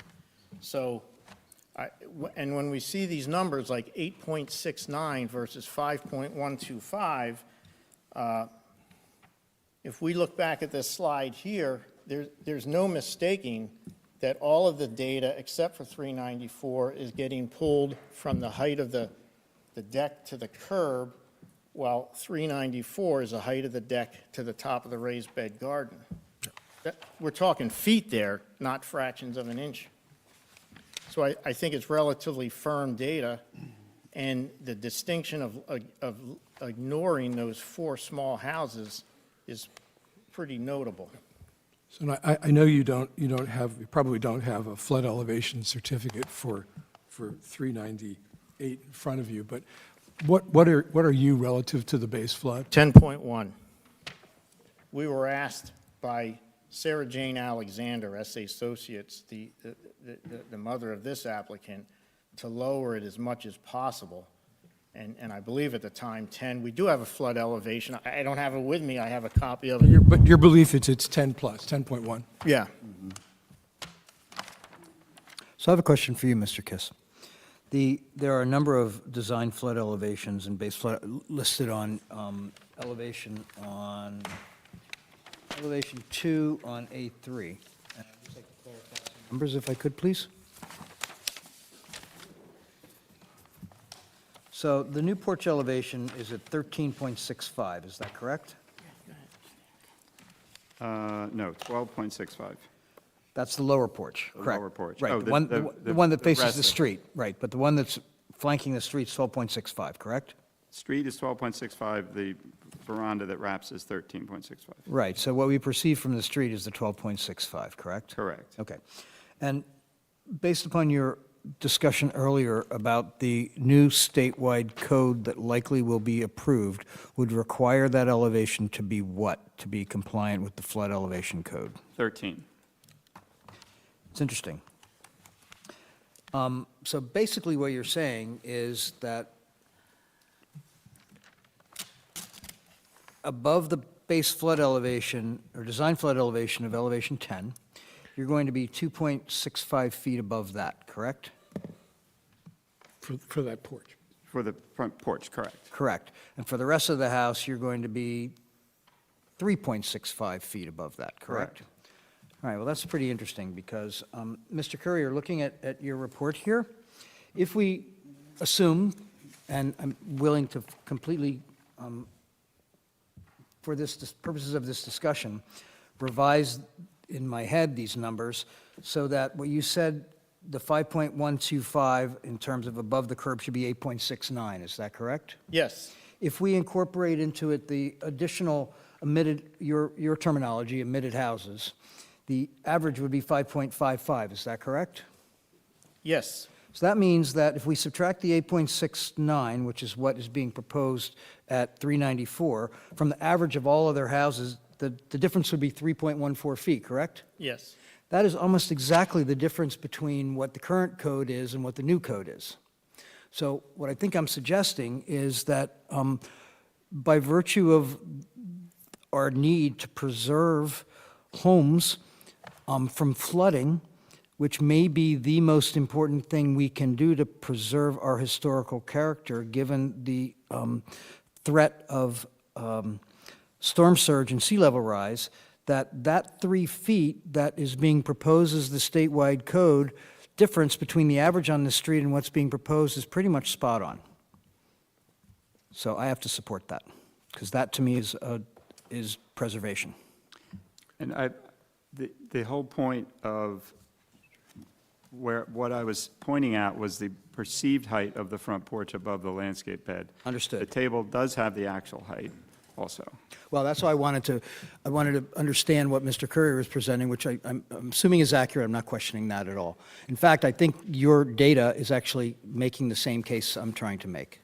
So thank you for bringing that. John, you're dazzling me with the math, but I have to say that overall, I think we need to look in terms of the future and what will happen as homes are raised. Well, that's my point. And Yeah. I am. Yeah. I'm agreeing with you Yeah. with respect to your conclusion. I was having trouble ticking off the math. Oh, And so, But that's really the point here. There has been some mitigation between the original proposal and where we are now.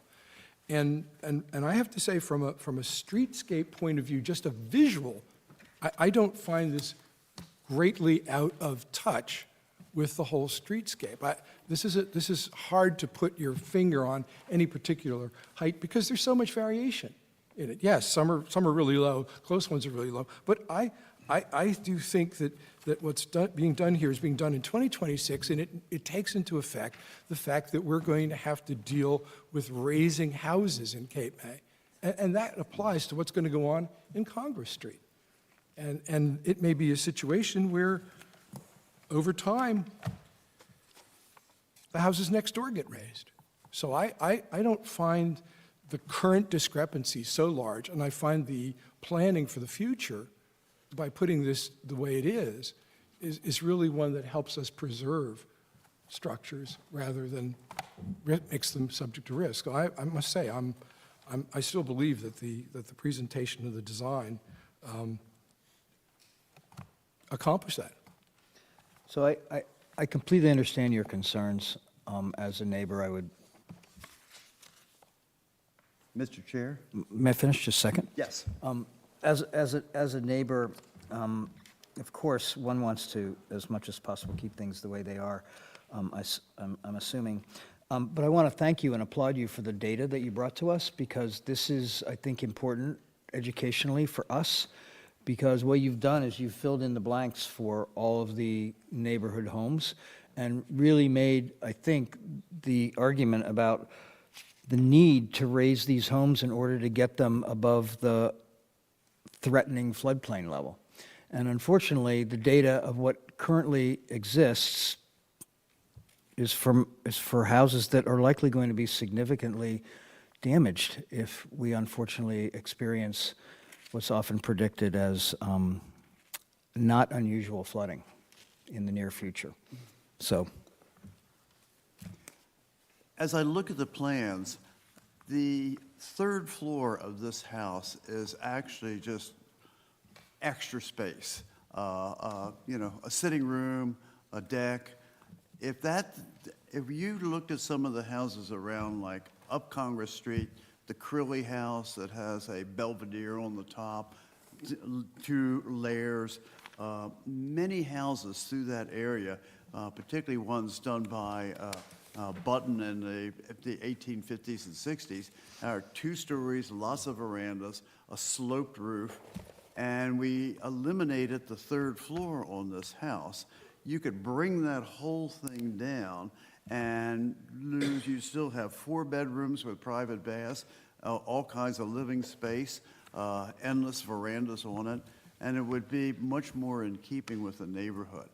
And I really do think that you're probably not the only neighbor that's getting concerned about that, and in all the neighborhoods. A So that few would more be speakers are here tonight after me, and I'm sure Pardon? there's other speakers here to speak tonight on this Okay. application. oh, are there other folks in the public who would like to speak on this project? Oh, yes. Oh, please, by all means, please come. I'm not- Are you folks We're finished? not done. I get mine. Oh, well, I'm done. This is another presenter. Okay, My lovely wife, but, okay. Wait, I need that. You're going to do that over there? yeah. Okay.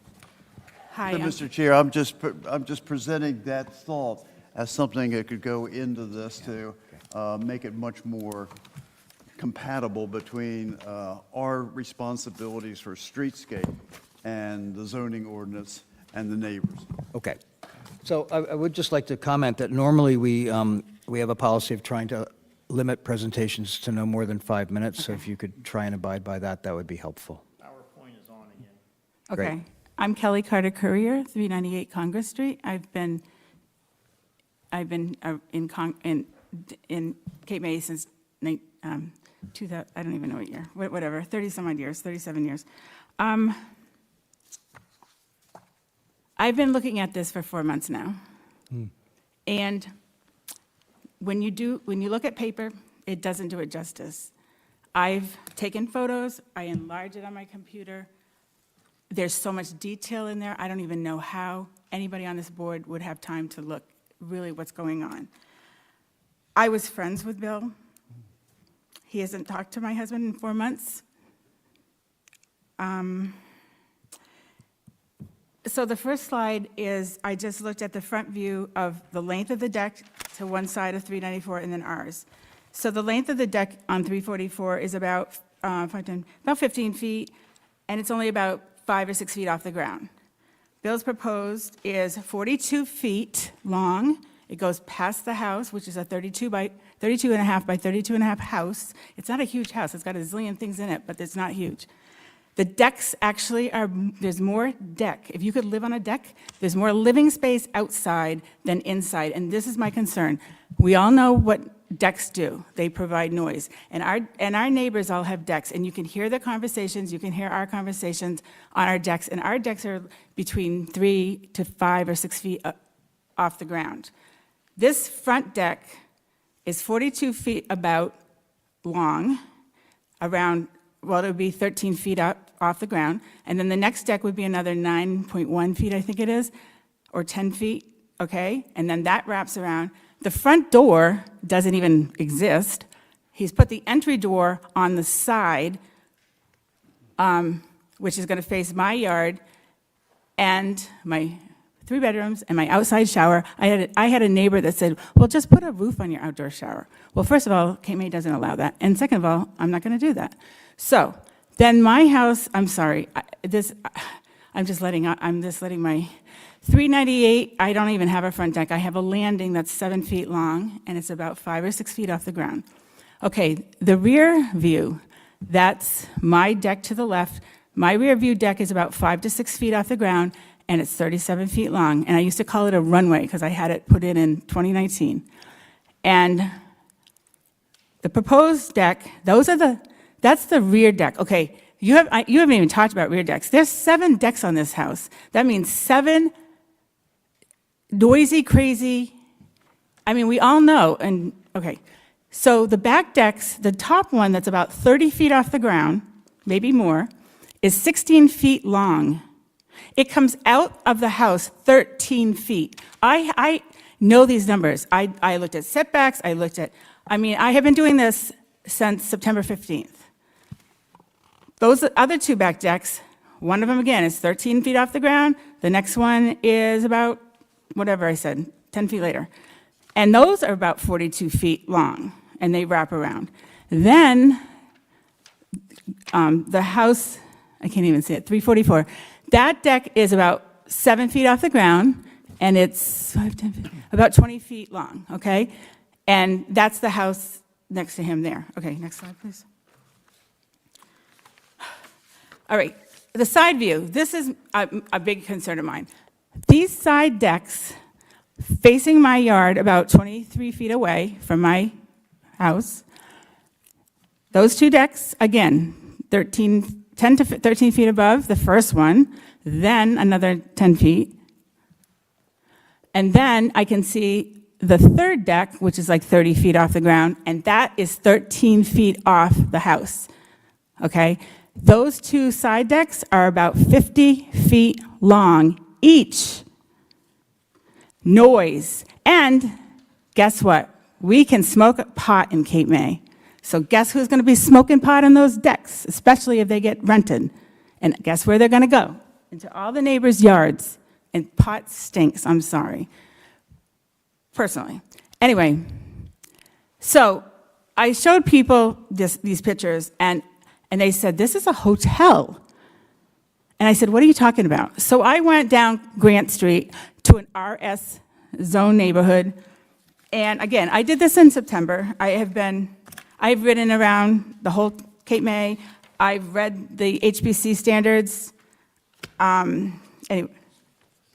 Oh, sorry. Okay, so this is, first of all, nobody's mentioned this, but this is actually a 4-story house. It's not a 2.5-story house. So to the left is the Alcott. And I measured there, they have 2 decks, 96 feet long each. The first deck is about, 4 feet off the ground. And I'm not using sea level, so add another couple feet, whatever. The second level is 96 feet. But guess what? Alcott is on the corner. It's in an RS zone. Then next door is Bill's proposed. That's facing my yard. 50 foot, 50 foot, 16 foot at the top. So the linear footage, Alcott linear footage is 192 feet. The proposed 394 linear footage is 276 feet when I add up all the linear footage. Okay, next one. I'm almost there. I love my deck in the back. I like that it's close to the ground, and when my neighbors are out, I try to be really, really quiet. And I also don't rent or anything like that. All right, now we have the loci. I call it loci. I'm sorry, it's called local. I just learned that today. That is in the C3 zone, I believe. It's a hotel/motel district. That belongs there. It's a hotel. Everyone I've shown this picture of Bill's house to says he's building an oversized hotel on an undersized lot. It looks really nice in your photos. It looks really small and pretty. And yes, it's a beautiful house. And if it was on a corner lot with more land, go for it. Again, one deck provides crazy amounts of noise. Think about all the hotels around here. Think about, anyway. And the local hotel is about 40 feet each thing. I didn't go with a tape measure today. I was thinking about it. But again, the front thing is, their front deck is 9 steps up. I think Bill has at least 13 or 14. I don't know.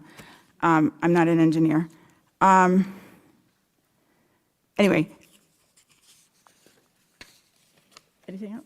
Yeah, could you, I think. could you wrap it up, please? Okay, I will. Hold on. A house should not adversely impact the character of the neighborhood. This is a 4-story house, and it will impact it. The decks are looming over our yards and our neighbors' yards, and with each deck, there comes more and more noise. All right, and I have so much more, but thank you. Thank you, ma'am.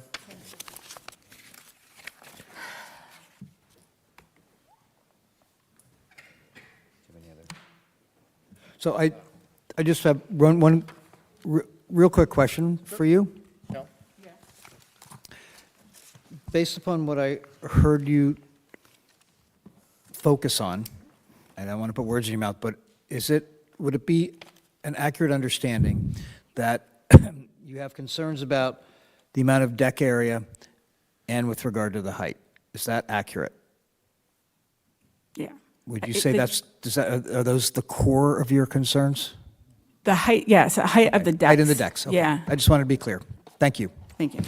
We have other folks from the public who would like to present and speak, please. If again, you could introduce yourself with your name, your address, please. Sure, I'm Sam Parker. I'm at 251 Windsor Avenue. So I'm behind the Couriers and corner of my 251. lot, I'm in the backyard. So the corner of my Sir, you said 251 Windsor? 251 Windsor. And just before you get It's started. the corner of Park and Windsor. Thank you. Just before you get started, and anybody else that wants to come up, you'll have an opportunity to speak. We just heard a lot of public comment before. Right. And feel free, if you echo those comments, you can say so. We don't have to go through and reiterate comments. If you have I'll try to be brief. new comments, limit to the, and I'll also say this, I appreciate the concerns with the neighborhood. We don't decide things like pot smoke and noise at the HPC. We're concerned with streetscape. And I understand those are concerns elsewhere, but here we're just concerned I with own the design of the houses, building. I own the house on Windsor Avenue, which is a historic district. I own another house in another town in a historic district. Unfortunately, until 10 years ago, I owned a house in another historic district. So I really appreciate what you guys do and what goes on here. Let me say a couple of things, and my wife Christine is here. We've been here 50-plus years in Cape May. So I live on Windsor, but I walk down Congress. And for those of you that have been here a long time, Congress has evolved a lot, and I think in a positive way. In '85, there was a flood that caused a number of the cottages, sort of the cedar-shaped cottages, got raised. And I think that kind of picked things up. And then a number of the houses have been renovated over the time. And yeah, it might be a little bit of a hodgepodge, but it's a nice cottage street. And I was even, there's a house that just got redone across the street, which I think this architect did, which when I heard he did this house, I was like shocked, because I thought he did a beautiful job across there. And then I see this thing, and it just doesn't fit. I'll give you back, elevation. As far as I can see, the elevation, yeah, they're going to change the laws. Well, guess what? You're doing the elevation so you can put a garage underneath. Well, that's wrong. That is, as Jack pointed out, there's a house being built right down. They just put the foundation up last week, and the foundation's about this high. right down the corner of Park and Congress. You can drive down and look at it. There's no reason why you can't do the same thing here. The decks, well, I mean, that's really a design thing. I mean, you know, it's just, it's inappropriate to the area. And yeah, it's an eclectic set of houses, but it's, I don't want to say cute street, but it's a cute street now. I think it's a lot cuter than it was 20 years ago.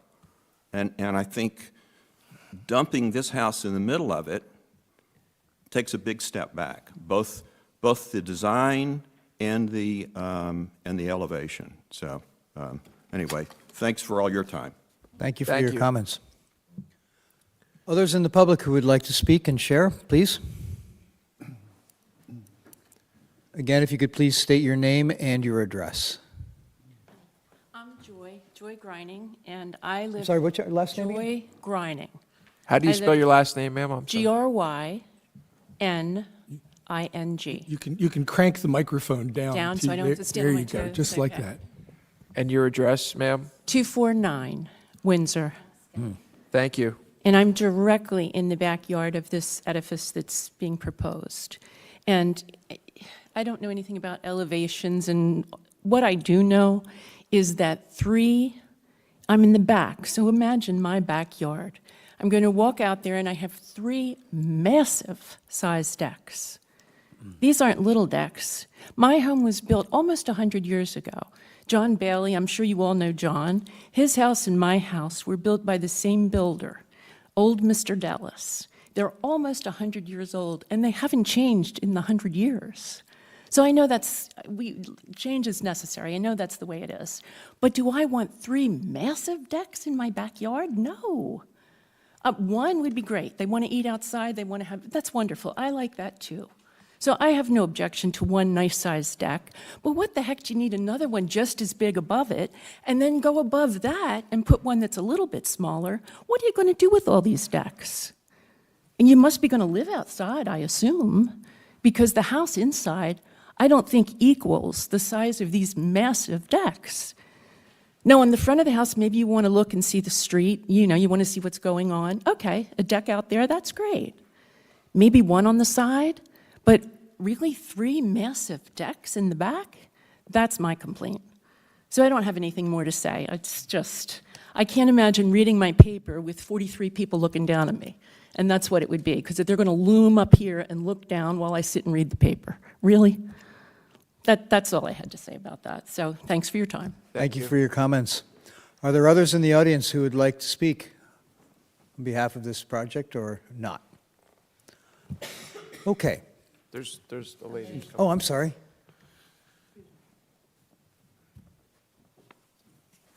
And again, if you could please state your name and your address. My name is Anita Novino, and I live at 351 Congress Street. And thank you very much for the compliments to my house. I live in the old house. Can I get your address again, ma'am? I'm sorry. 351 Congress Street. Thank you. I live in the old house across from the proposed house. There is nothing about the house in question that looks like a hotel to me. It looks very much like a historic home in North Carolina. I have heard commentary about noise.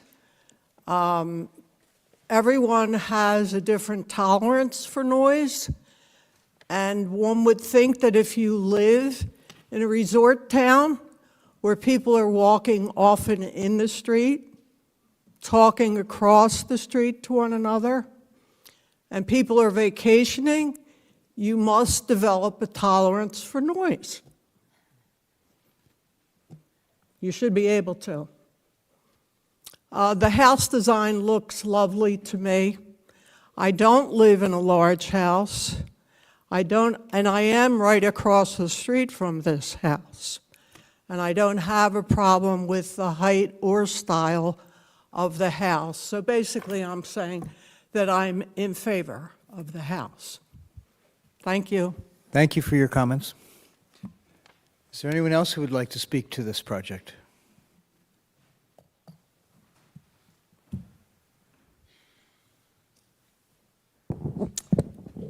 Yeah, my name is Albert Novino. I'm at 351. I'm her husband. Albert Molino? Novino, Novino, no wine. And I also across the street. Now, I've listened to the people on Windsor, and you notice we're the only people from Congress Street. Now, the Carriers and Bill have been friends for 50 years. They've grown up together. And it really seems a shame that because of the self-serving interest of the people of the Carriers, that they've put such a strain on the neighborhood trying to get people to talk against this house. Now, as you have approved certain other houses on Congress Street that are large, there's one right next to me that was built. I remember the foundation was that I asked the builder, it was 10 foot before they even started building. And I guess it's all predicated on what FEMA's requiring, and it seems like FEMA's going to require even a higher elevation, which is really unfortunate.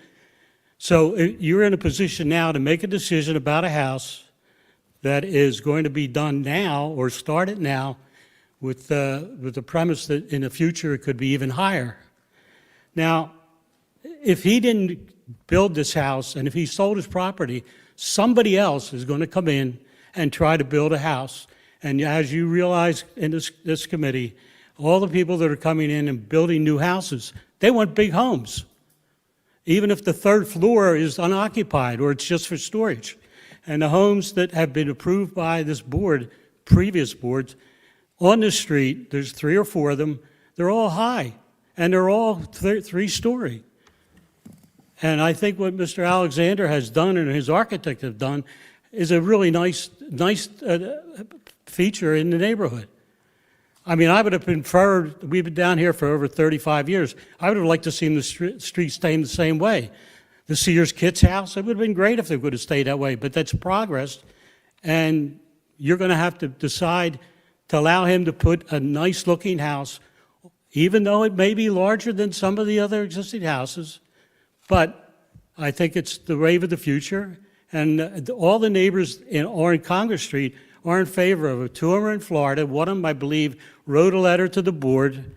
I know they usually don't accept letters, but they're in We can't Florida. accept that. If they're here, they're here. I understand. Yeah. But unfortunately, some of the neighbors, the immediate neighbors, one lives in New York, he's in favor of it, and the Couriers went around and tried to get everybody to object to it, and none of them agreed except, I guess, a few people on Windsor. I would like to see this approved by this board tonight so we can put a rest to all the friction that has gone on in the neighborhood and the friction that is caused by the Couriers because they live next door. I don't know if you've looked at their house. I know you took a walk, and I don't think that's a representative of the way that the rest of the neighborhood looks. That's all I'm going to say. So I hope you approve it. Thank you for your comments. Thank you. Are there any other members of the public who would like to speak? So, I would like to ask you gentlemen, hearing the comments that you heard from the folks who are, I'll say, less than enamored of the project, do you have any revisions that you think might begin to address or assuage any of those concerns, or not? This is an opportunity to potentially find ways to reconcile what appears to be a bit of a conflict.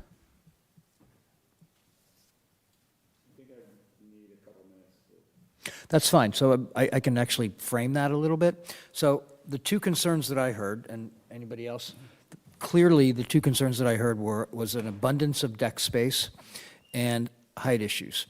So Mr. Carroll pointed out a few minutes ago that the 3rd floor, and Ms. Decker also did the same, is essentially a loft and a deck. So that's something to consider. It's as something that you may or may not find necessary for your house. It's not for me to judge. So all I'm suggesting is that given that the 2 concerns that I think we heard were deck area and height, is there any chance that you would be willing to make some sort of revision to address those concerns? That's really the question I'm asking. And I would suggest that we take a short break. I would No, ask hold on. for a short recess so I could discuss your. Okay, so why don't we recess for, would 10 minutes be all right, everybody? Sure. Would that suffice, do you think, to have a little chat? We'll reconvene at 8:15. It is now 8:05. Short break, please.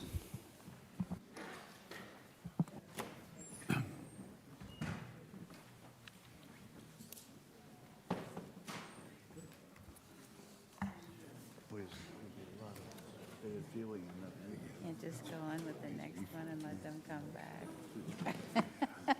Is this yours? I don't think so. I haven't seen one of these in a while. Yeah, I need a bigger one.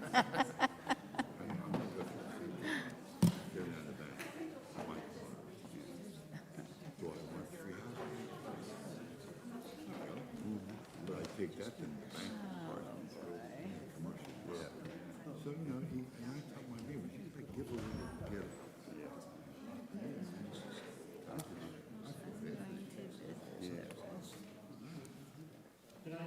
Well, we shouldn't discuss this. Yeah, yeah.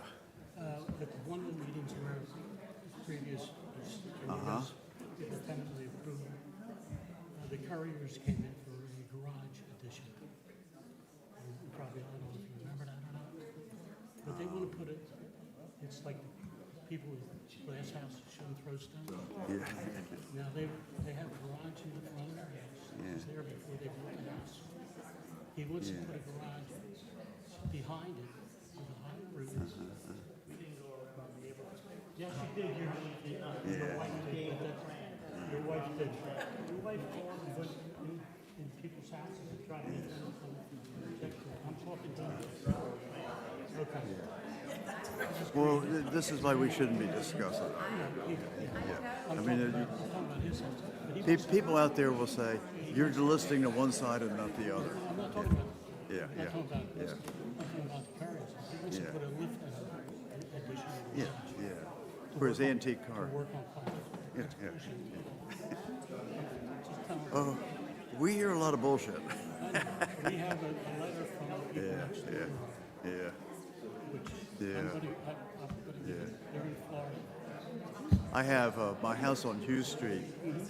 The house next door to me is like 5 feet between my house and theirs, and it has 3 decks on the back of the house. And when it was a private home, no problem. Now that it's a whole house rental, I finally even made some signs for them to put out by the back door saying, please remember you're in a residential neighborhood. We do sleep here at night. We're not on a 1-week vacation like I know you. there's some problems with the hotel or across from the bandstand. They were playing music like 10, Oh, yeah. 30 Oh, that's been one we've been beating up for a long time. Yeah. Elaine's, who have broken every rule in the book, you know, they've just gone ahead and done what they wanted to do. They get dragged before the board. We made them undo some things. And those things cost the city a lot of money, you know, when we have to, put our staff around here and go after people who have done things When you're without talking permission. about the raising and FEMA, but I mean, I don't know about Yeah. the floodplain. I have reservations about what's going to happen in 50 years. And I won't be here to see it anyway. Yeah. But an old house, so you're required to have an old house lifted or do that? Unless you want to improve it, and then you have to bring things up. So any. And sometimes you can't get insurance for it if it's, Yeah, we've been lucky we have been able to get insurance on it. We have the old house. I'm very glad I bought on Hughes Street as high ground. I don't have to worry about raising my house. Yeah. It's funny, when they raised the house, catty corner house, my wife went over and they wanted $100,000 to raise the house. So I think I didn't want to do the job price. So I don't know.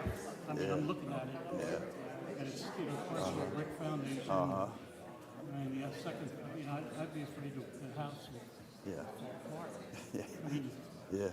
we'll see. Thanks for your time. I didn't mean to. Hey, thanks for being here tonight. Yeah, I wish we heard from more neighbors before things happen, too. It's very rare that we get somebody in until after the things happen, and then they say, who in the hell did that? You know? Yeah. I've said that myself.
Probably retired because they in the corner of Congress.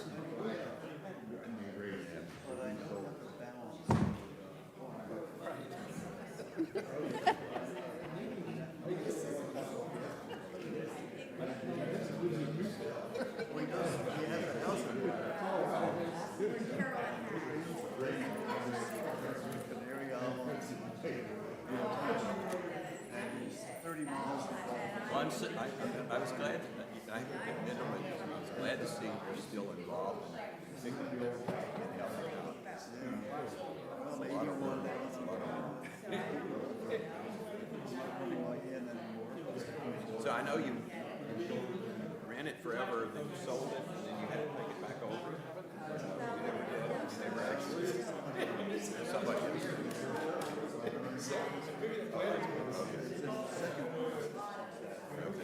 And my wife and I were even up there Christmas trees. It's okay. And acting like, well, they want it. You guys know more about the house than we do. But after we did that, we raced out to the man and get around 6 to fix it right. Well, I guess it's I can't. all the people that we meet, all the people loved it. People loved it. Loved your place. People loved your place. You know, one week of the month, I was Coastal in the reserve. And I found all the books and everything. And it just made me feel so good. What really that I'm running my You guys have made a huge.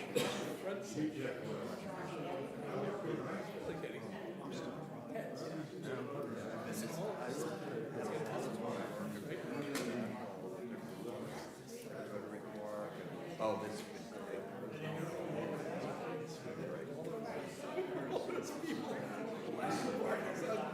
turns me on fun.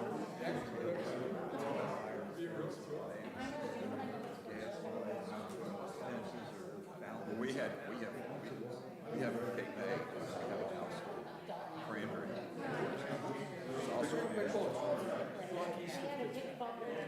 my mother brought it to McAdoo, which is the oldest town in the world.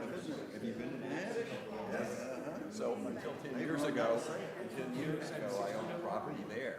So I had houses in the three school districts. Yes. My brother still lives there. Finally, and it is holding up. The university's a major part of it. The university stuff is changing. It's holding up. It's like a lot of restaurants downtown, sort of shops. Like French houses, design, but this is They started so I asked her to send me the fireworks. They had fireworks. but she showed me beautiful house in the bay. They had them forever. I mean, it was stunning.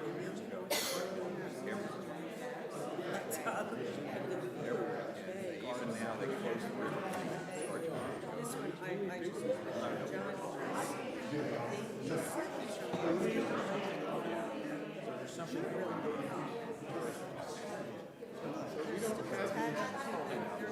no asphalt shingles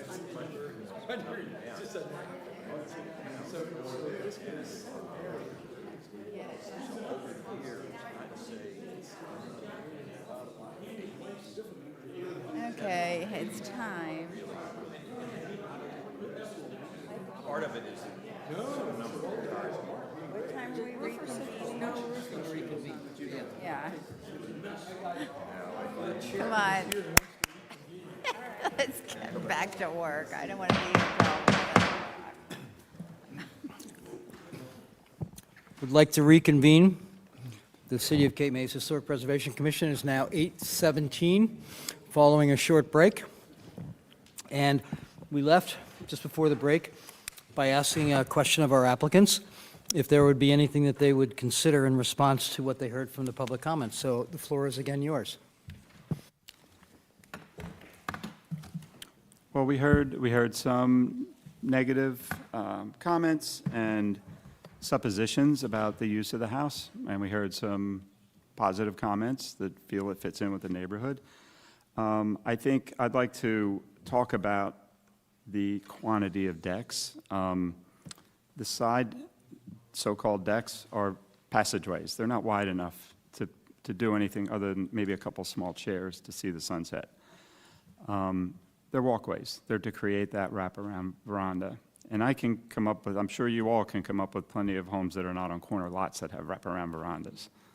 I did a restoration on Jackson Street years ago, Christopher Gallagher House, that has a full wraparound veranda just like this. The third level is, well, first of all, the house is not going to be rented. This is a family house for a family that is basically Bill and his significant other, who have no children, no grandchildren, no nieces and nephews. There are not, the guests that will be visiting might be an adult couple here and there. And Mr. Kiss, just like the noise and the pot smoke, whether you rent it or not is not a factor here. But Okay. go ahead. But I'm just want to clarify, for the record. The third level is intended as a space for needlepoint painting and the extra elevation, to be able to hear the ocean, to be able to see the lighthouse is an important aspect of the design for my client.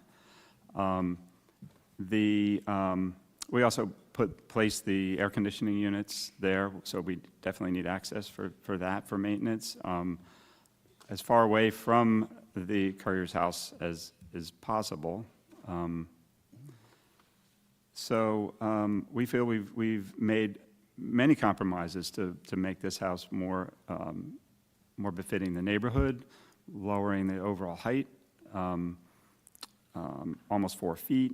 The porch changes. I mean, everything we presented, I really feel, we feel we've met the criteria. So we don't feel any changes are necessary. Okay. So in response to the public comments, are there any comments from any of the commissioners that you feel are necessary to be heard? If I can? You may. How wide are the different verandas, porches? So when you say, Yeah, which way wide? From the building to the railing. From the building to the You say railing? there are more walkways than they are seating. The sides. So on the side, Looks like about 6 to 7 feet. so let me go through it. Great. So on the first floor plan, I'll measure off the floor plan. It's 6 feet from the house to the railing. At the entry door is recessed another 3 feet. Yeah. The street-facing porch is also 6 feet from the house to the railing. It gets a little wider, where it's 10 and a half feet. The back deck is set further away from the side property line. It's about almost 30 feet to the side from the courier's property line. And that deck is 13 feet deep. And the second floor is the same dimension. So the walkway along the side of the house, with the exception of the recess for the door, is a 6 foot wide. 6 feet, yes. Got it, okay. That's actually a very typical width of a Cape May porch. 6 With feet. rockers and your feet up on the rails. It's actually and- quite tight. That's a tight. That's a tight porch, yeah. Yeah, yeah, a lot of them are. Okay. Any other questions or comments from my fellow commissioners. Okay, this is a final application. Would anybody be willing to make a motion regarding this project? Before the motion's made, I did want to make one other point, and it's really more of a technical one and doesn't relate to the merits. I just wanted to say that we appreciated your doing the application with a materials sheet that is fully compliant with everything that we needed to see and to use the adequate cross-references to your cut sheets. So that helps us a lot in being able to assess the materials. Just a technical comment. So before a motion is made, there were at least 2 items that we were requesting be revised as conditions. One is that, well, this one isn't really a condition, it's a clarification, that what we would probably be proposing in a motion is that the shutters be installed as depicted on A3 as opposed to A3A, Yes. correct? And the second is that you would be installing lattice below the porch as opposed to the vertical boards. Is that correct? Yes. Okay. Do I hear anybody making a motion? I'd like to just point out a few more things if I can. Okay. I'm very serious about changing that roof line. And I just want you to look at some of the houses around town that have a roof, something on the top where you can see the lighthouse and the sunset, whether it's a Captain's Walk, a Widow's Walk, a Belvedere, or a cupola. But I mean, just look at all these examples of historic houses that make the roof line come down and not have the kind of roof that you're putting on it. And you also can hide air conditioning up that. The Virginia Hotel has this air conditioning on the top, and they've boxed it in to make it look like a cupola with no windows to hide that. I think that could help bring the whole thing down and make it more in keeping with historic structures in town. And that's a very strong point for me. I also think that maybe that side veranda could go away and have a front porch and a back porch. I think these would be things that would really help the neighbors. Although somebody said noise is something you should get used to, now that the house next to me on Hughes Street is a rental, one of my biggest problems is getting to sleep in the summer because the back porches are where the parties always start. But I won't hold that against you. So do our applicants have any response to Mr. Carroll's comments? I appreciate your comments. Okay. Okay. Once again, I'd like to entertain a motion to approve this project and see where it lands. Yeah, got to come down sometime. I'll make that motion with the conditions that you specified. Yes, and those with two- respect to the lattice and with respect to the shutters. Do I hear a second?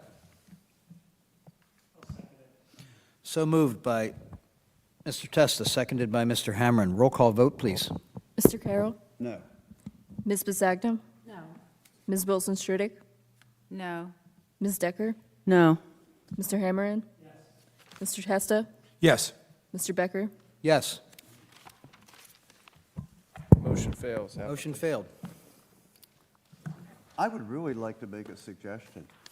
If you would be willing to table this and go back and rethink the things that you've heard and keep the application alive and just consider some of these things that would be friendship in the neighborhood and still give you plenty of house and space. I think if you came back with some of these changes, it could go through. I will say procedurally, the applicant was just given that opportunity and they asked to go to a vote. The But vote's nothing, passed. excuse me, nothing prevents the applicant from resubmitting a different concept and taking some of these comments and coming back with something new. Thank you, Chris. I would like to make a comment, if that's okay. It seemed like a lot of the objections of the next-door neighbor were that the house was a side entry. And I think maybe if those comments had come up early in your designing, but it seems like very late in the game to change the side entry to a front entry at this point, but I also agree about the third floor, so that was my no vote. Thank you, gentlemen. Thank you. Yes. Okay, next on our agenda is, I may mispronounce this, Cooker at 1200 New York Avenue. Did I pronounce your name correctly? Oh, you're here representing the owner. Okay. Cooker. Okay. And we'll allow you to set up, and then you can introduce yourself.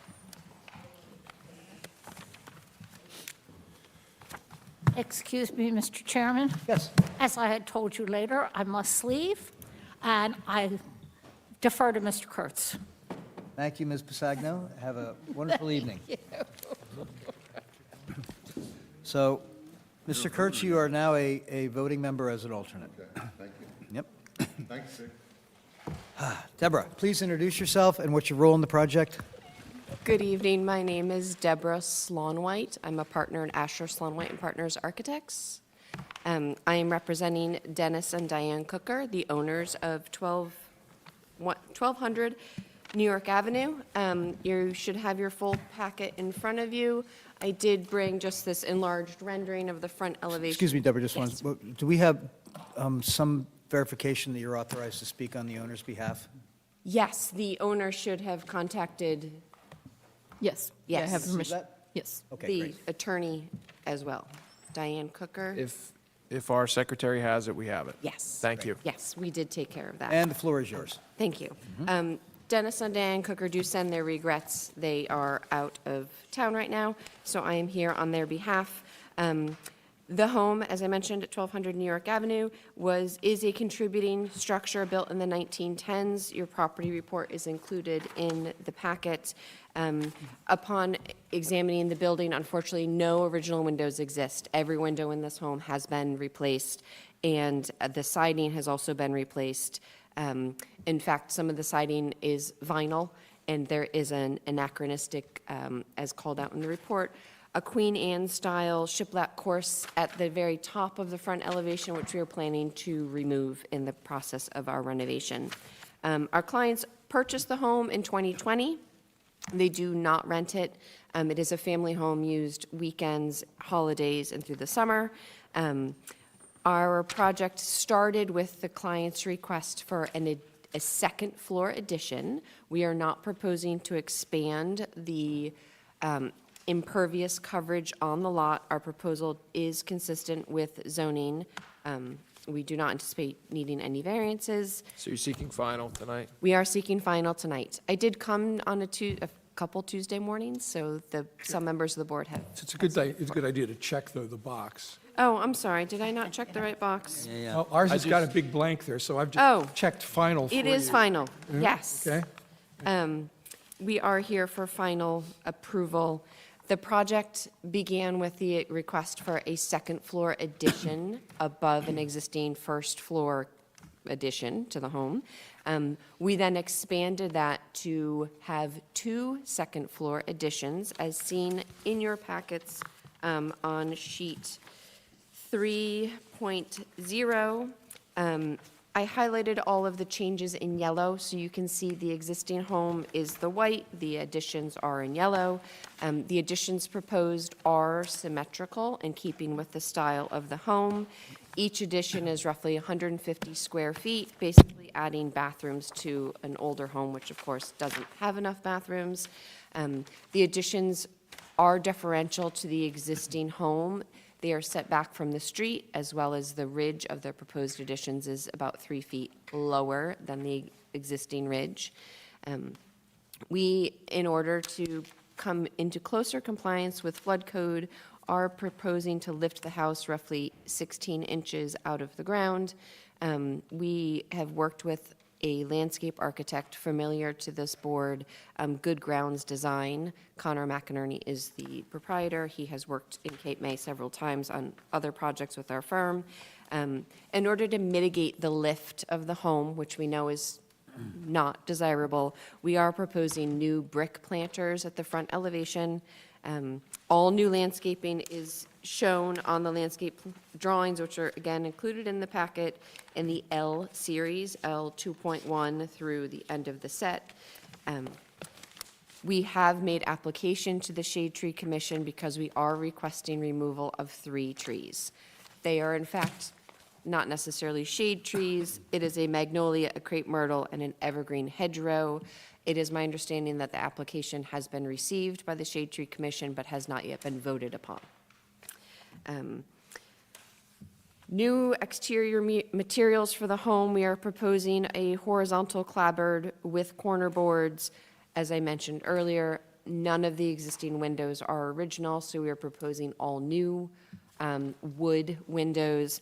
I did do a full window schedule towards the back of this set as well, the 3.5 and 3.6, just calling out each type of window and confirming that they will be replaced to match the existing size. We are not proposing using stock windows. They are all custom wood windows, again, to replace the existing replacement windows. New landscaping, new sidewalk paving, all the materials are laid out in your sheet. The biggest change, I feel, aesthetically to this home is on the rear elevation.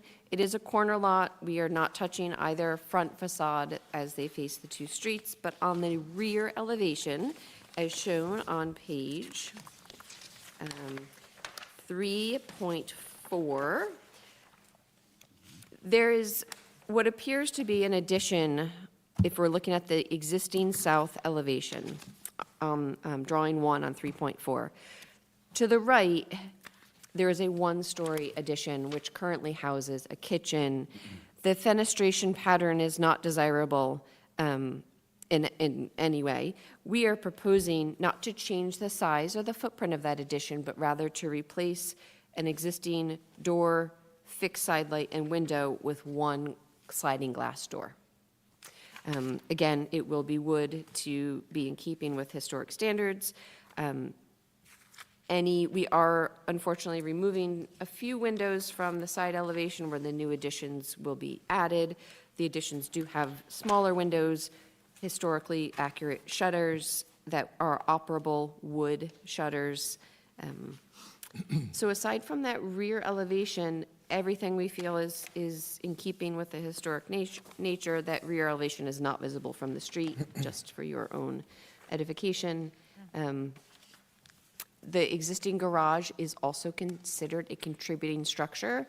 The only proposed change to the garage would be a new roof. It is not on this application. We will submit that separately as a maintenance application in the future. Thank you. I would like to just make everybody aware that Deborah has come before the review committee a couple of times on this project, and I would really like to compliment you on an exceptionally comprehensive submission. Thank you. Yes, so let's go around the room. Kevin, comments, questions?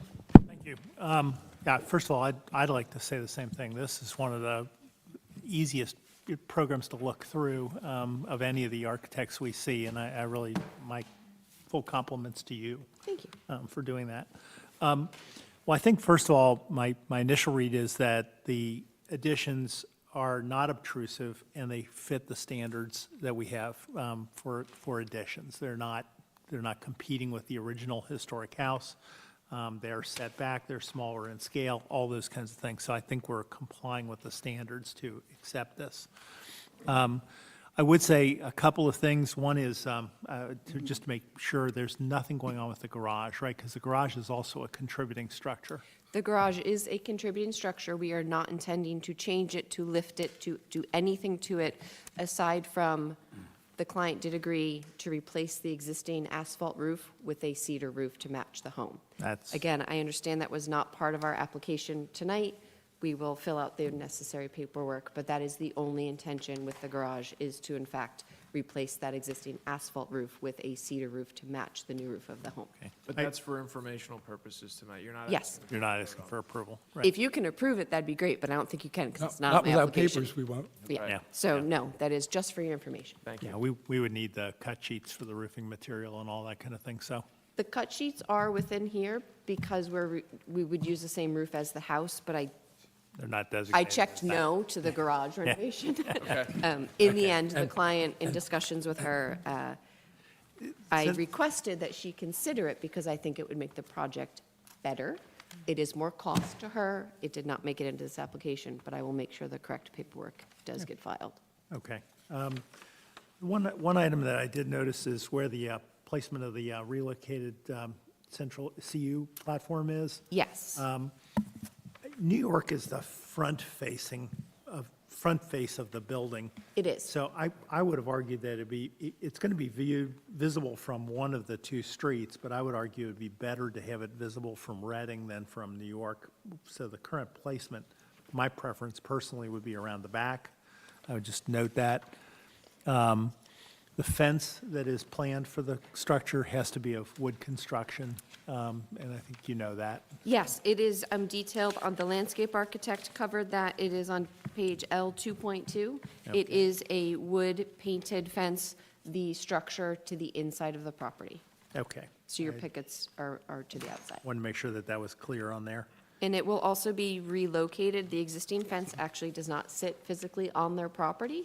So it is a new fence that will be relocated to be conformant with actually sitting on their land. And again, just a note, I can't say I'm wild about the railing going up to the front porch, but I think that actually may be somewhat consistent with that style and era of. It also may be code. It is required by code. Yeah. Yeah, Unfortunately. I need, something has to be there. That wrought iron railing would not have been my choice, that's all. We are relying on the existing high back benches on the porch to meet code as far as a guardrail from the porch. Unfortunately, due to the number of risers required, because of lifting the house, we do have to provide a guardrail I for understand people to that. use it. Yeah, So we opted, honestly, for the simple black metal, with the hopes that it is the least visually intrusive. I'm working on a property right now at 1515 New Jersey. It has the same railing. I was hoping that there is historic precedent for it. I think you could come and have a look at 1501 Beach and you'd find the same thing. Yeah. We were hoping that it does kind of blend in and disappear as opposed to a white picket, but I appreciate your thoughts. That's it. I have no other comments. Yeah, I also want to compliment you. I think you've done a beautiful job. Is this your third colonial revival in Cape May or the second one? You did another elevation on a Jefferson. colonial revival. I did 504 Jefferson, 1515 New Jersey, this application, and I will be here next month with another application that we were unfortunately not able to motivate the landscape architect in time. Yeah, I think you've done a really nice job. I agree with everything Kevin said. I do not like the railings. I think they look very contemporary. And then, of course, my other comment is the black windows, but they're wood. They can be painted. I mean, it makes the house look modern. It doesn't look like a colonial revival, but we don't legislate paint color, but I guess your client wants black windows. Correct. Yeah, I think you've done a nice job. Thank you. So I do have a question for both of you. Would your approval of this project be contingent upon some alternate railing or not? No. Okay, Yeah, okay, good. I think it's a nice project. I'm happy that you're retaining the benches. Yes. They are a key, not only aesthetic, but also historic aspect to the home. Yeah, I feel also that it looks like a really thoughtful and sensitive update. I love that you're replacing vinyl with wood and cedar. Trying to make this town better. When I first looked at it, and I looked at the survey, it mentions the chimneys and the fenestration as, authentic, and I think the survey was probably done before the vinyl. So it's great that you're bringing the quality of materials back.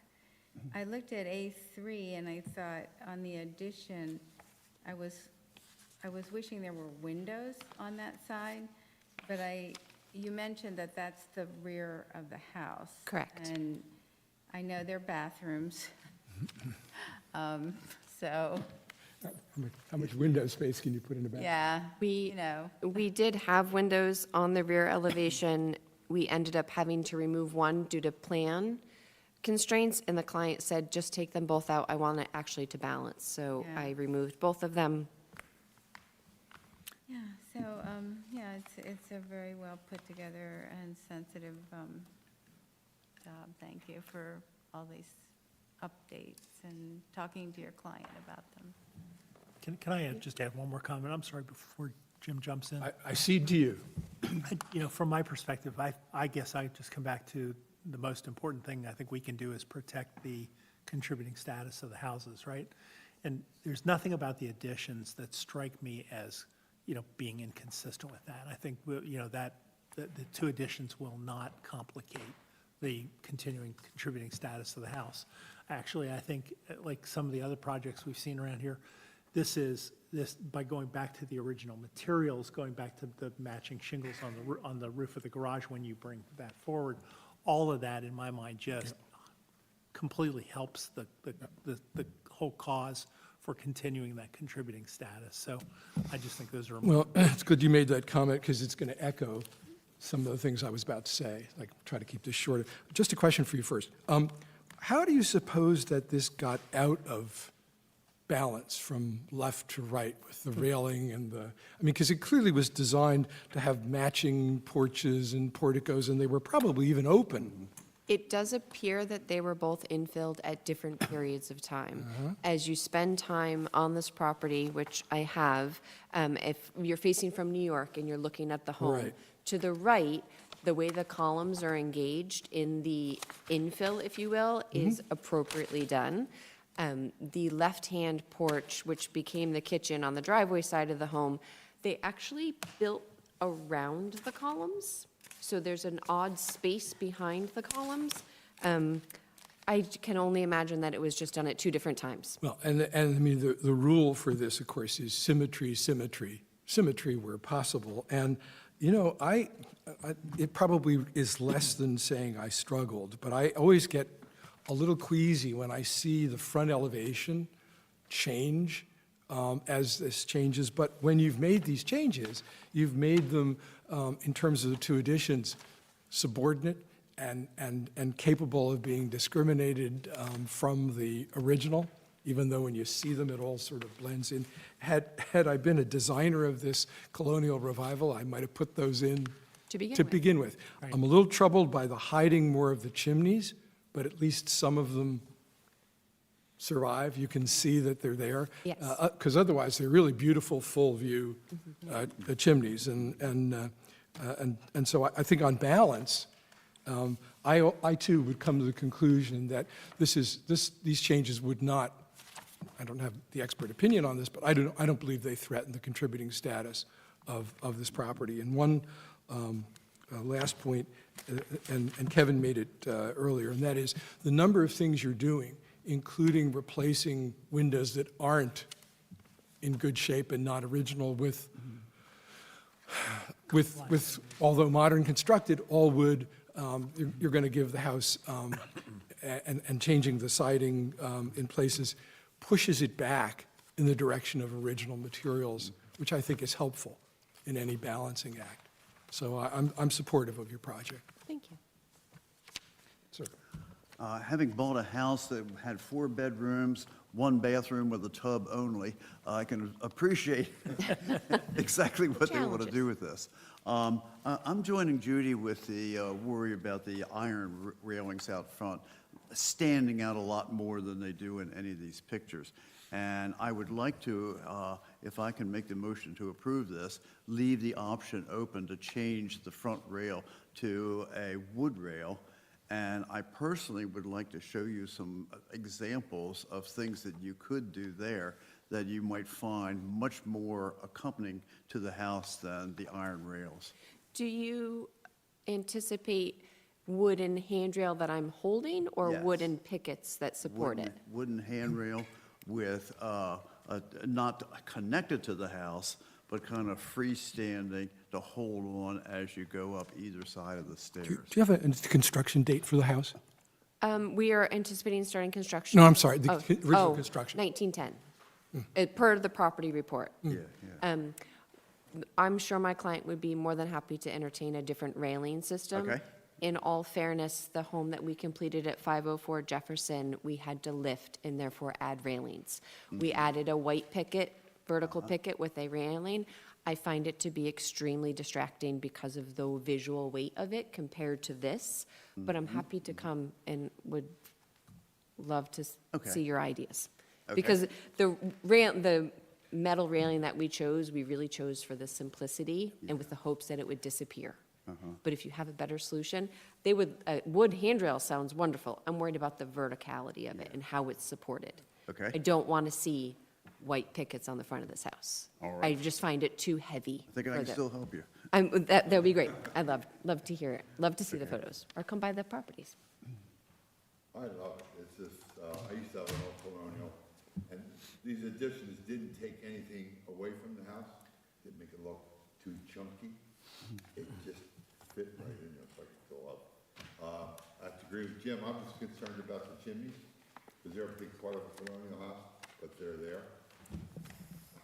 You know, I'm torn between Tom and Judy with the railings, because what comes down Just vertically? Anything? a simple metal, Just every 6 inches? Every- no, we don't need it. You can just Um, support it with very little, a handrail with support. I would just point out that 1910, 1911, in the construction time of this, an increasing amount of metal railing was being used. And it's the steel era. I mean, it's the turn of the century. Iron and steel were finding their way into lots of parts of houses. Thankfully, the way the building code, and I know you're a historic board, not worried about current building code, I don't need that vertical picket every 4 inches. I only need the handrail to be graspable, so someone walking up the steps has something to hold on to. So thankfully, I agree with you, the white picket would look chunky. it's heavy. It's heavy. We did it at 504 Jefferson. I don't love it, but it's where we ended up on that one, so. Would a center iron rail be more appropriate? I don't know. Break up a small stairway. Yeah, the stair isn't wide enough for that. That's what we're doing at 1550 New Jersey. 4.5, 5 feet. It's not wide enough. All right. But besides that, you know, the house is lovely. I mean, I like the sliding glass doors in the rear, looks nice compared to what was there before. So you did a wonderful job. Thank you. Just trying to simplify it. Who was the old owner of that, Ben? Somebody who was very big in the yacht club? This house. Yeah. Long time ago. Yeah, a long time. Yeah. Before my time, mister. Where your last name is. I have to compliment you on this submission. It was extremely easy to follow.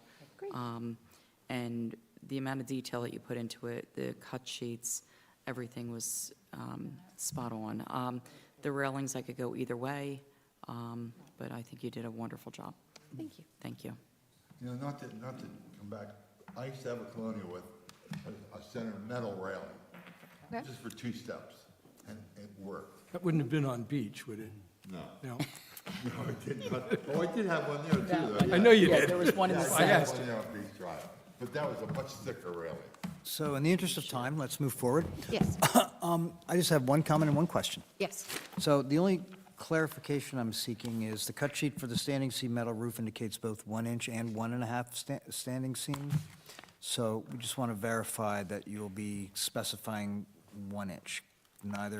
I could not find any place that indicated it was 1 inch. I am happy to agree to a 1-inch standing seam. Great.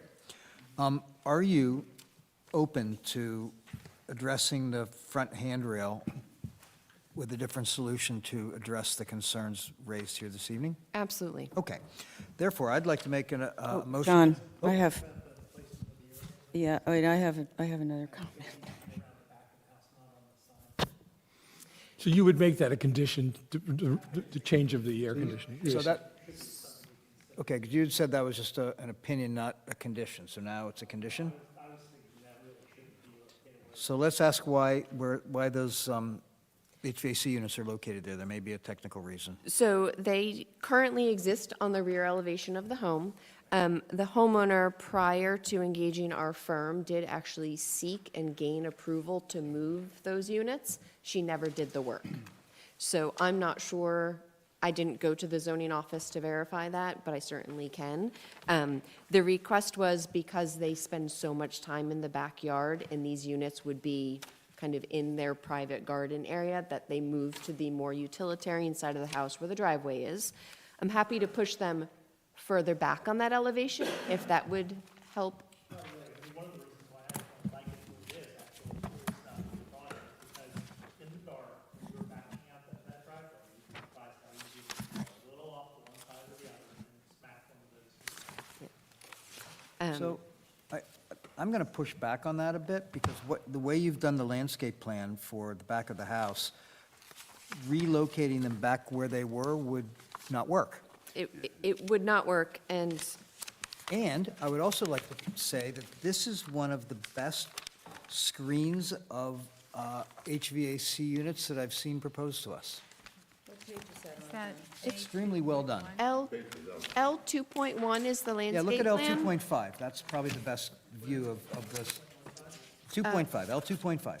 L 2.5 is a rendering. Yep. Showing Really how well the done. house would sit. And then the L 2.1 is the landscape plan showing where the units currently are. We are envisioning a raised vegetable bed. Yep. So the backyard really does become kind of an oasis for this relatively modest-sized home. The existing uncovered deck is to remain. It's really where they live, is up that So back. my question is about the front door. This is a new front door? No, front door is existing to remain. Okay, that's the existing front door. It is. I don't know, did our renderer change it? I didn't, It is not intended to be changed.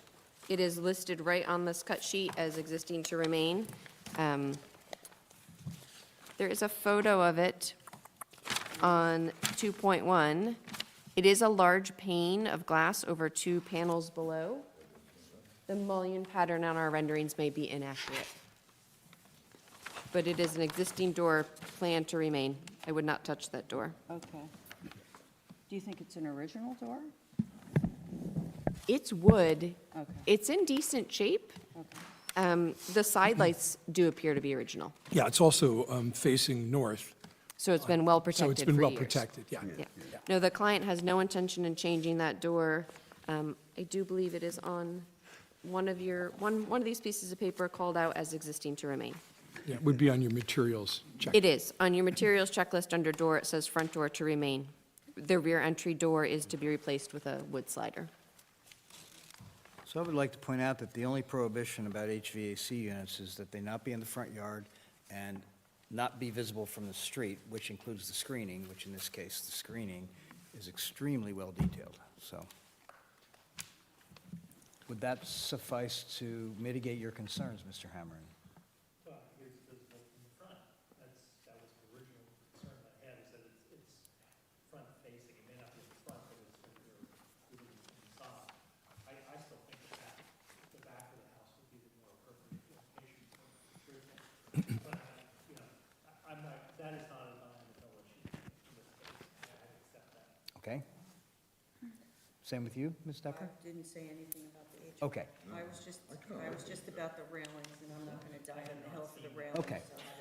So with all that said, then, I'd like to make a motion that we approve this as a final submission with the following 3 conditions. 1, of course, approval by the Shade Tree Commission. 2, the agreement for the 1-inch standing seam for the metal roof. And 3, a revised front wood handrail for approval by the review committee. Agreed. Do I hear a second?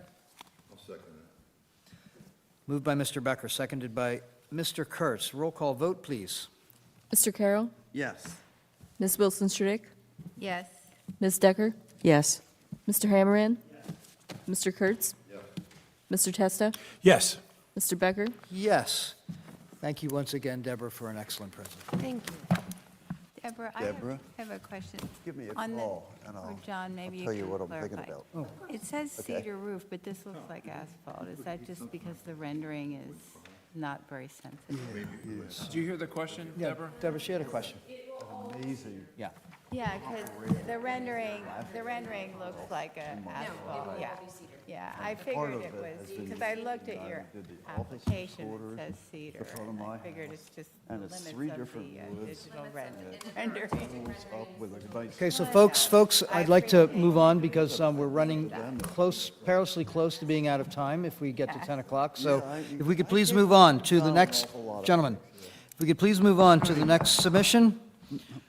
Next application would be, excuse me if I'm mispronouncing this, but Degroff at 201 Congress Street for solar panels. Oh, You're I he- have to recuse myself. So we have one recusal. Please state your name and your address and your role in the project.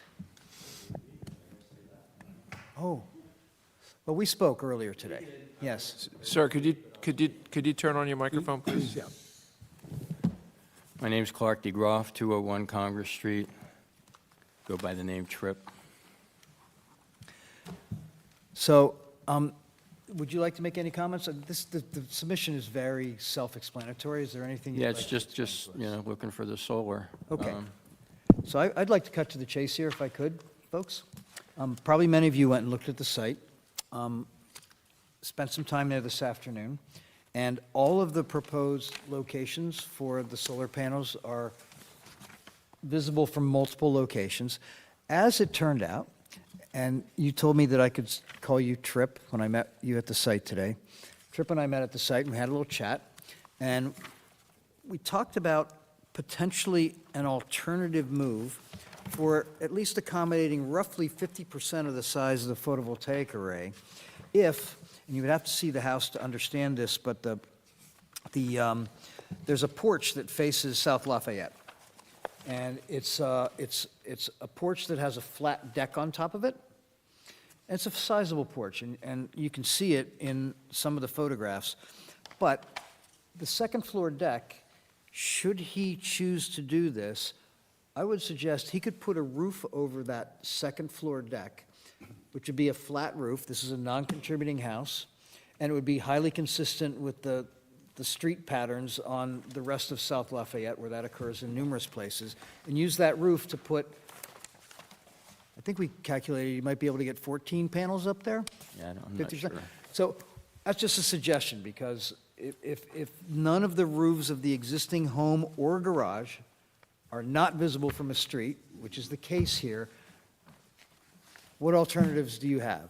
And I think that this might be one that you I could just thought it consider. was one of those in-between cases. Yeah. I know it's not obnoxious, if you want to call it that. I mean, I wasn't ready for a presentation, but it's not your typical A roof. It's not even 45-degree angle, I don't think. It's more kind of like that. It's not flat up there. You saw it. Oh, I saw, and But you really have to walk a couple hundred feet away from it to see it.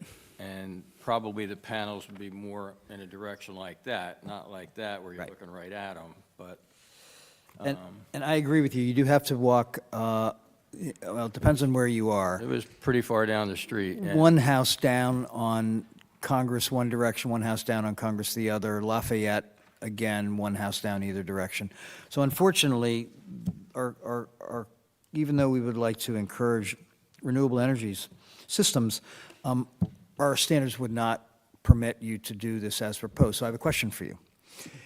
Would you consider tabling this application to explore with your solar provider means by which you might be able to install solar panels, should you consider a roof? Because it's pretty clear that if we were to vote on this evening, it would be denied. But if you wanted to table it and come back with an alternative proposal, we'd certainly consider it.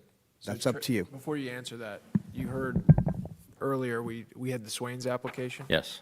They came in a few months ago with a basically non-conforming plan, and instead of voting on that and potentially getting denied, what they did is requested an adjournment, for it to be tabled indefinitely, and that kept the applicant in queue. They could talk to their professional, and then when they were ready, they reached out to the board secretary with a revised submittal and said, hey, can you put us on the agenda? So it keeps you in queue if you want to kind of explore an alternative, Sure. rather than resubmitting on a similar concept. No, sounds like a good idea. And you wouldn't have to spend another application fee. Yeah, yeah. No, I was hoping to maybe use this forward-thinking board, as I heard from 394, when we were talking about what the future will bring, with the height level going up and Well, all the that. future is not going to bring visible solar panels. It's not, I don't know. I So don't know. that might, Until, Someday, it's all coming. We all know until, wait a that. minute, until the technology of the solar arrays are such that they're truly building integrated solar photovoltaics, in which case you can't distinguish them from, for example, roof tiles. We're really close to that, Yeah. being at that day. When that happens, this will likely shift. Got it. Yeah. So what would you like to do at this We point? can table it. all right, well, then I'll make a motion to table the application, and the applicant has to waive the 45-day decision period. if And you that's agree. going to come with tabling it indefinitely, right? Sure. Okay. So, Motion made to table this application by Mr. Testa, seconded by Mr. Hamron. Roll call vote, please. Mr. Carroll? Yes. Ms. Decker? Yes. Mr. Hammerand? Mr. Kurtz? Yes. Mr. Testa? yes. Mr. Becker? Yes. Pleasure meeting you I today, wish they sir. were all this quick, don't you? Yeah, well, Thank you, ladies. thank you very much. Thank you. Moving on to our last application of the evening, it's the Locale Stockton LLC at 5 Stockton Place.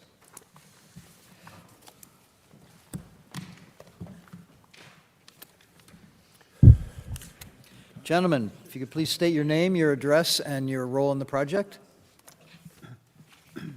I have. Oh, yeah. Chad Ludeman. My address is 560 Shunpike Road, Cape May Courthouse. Kyle Toth. I am an architectural historian with PS&S, and that's at 3 Mountain View Road in Marne, New Jersey. So just as a context maker here, you folks may recall that this applicant was here last month, and there were 8 outstanding issues that we asked them to address. They have been addressed quite clearly in a letter by Mr. Toth that's part of this application. So I would like to refer all of you to that letter, and the floor is yours. Yes, and thank you for referencing that. And so, just so you're all also familiar, I should have mentioned last time, but to cover my ground here, I'm not new to Cape May. I've done several SHPO-funded surveys of the city over the years, so I'm very familiar with the city as it stands and where the different types of architecture come into play. So I'm just covering what I should have mentioned last time. So I'm not coming from this, I know I give a North Jersey address, so I'm not coming from this cold in terms of how I evaluate this. In the interest of time, since we've all been here for a while tonight, I think I'll defer to you if you have any questions on any of the points that I made in the letter. It's also all material that we covered briefly in the previous meeting. So I'm happy to answer questions if you have questions about any of it. Otherwise, I'll leave it to you to.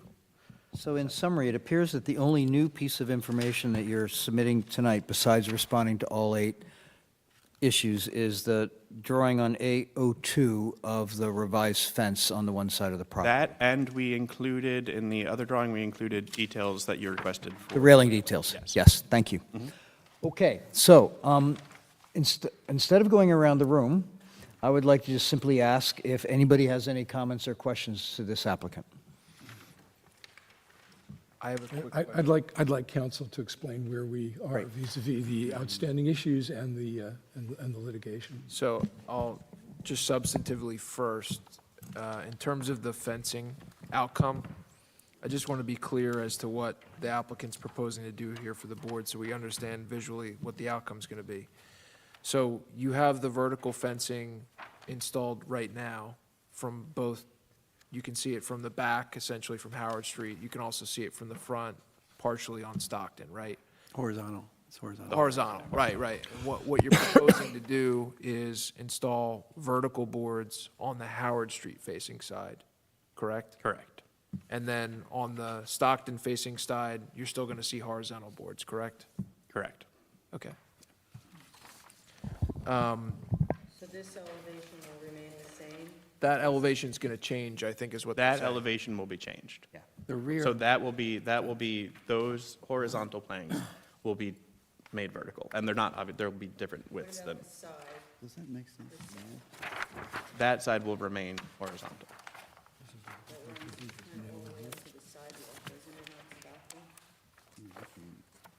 there a reason why you didn't want to change the whole fence? Neighbors like the fence, they signed off on it. It's not really very visible from the front of the street.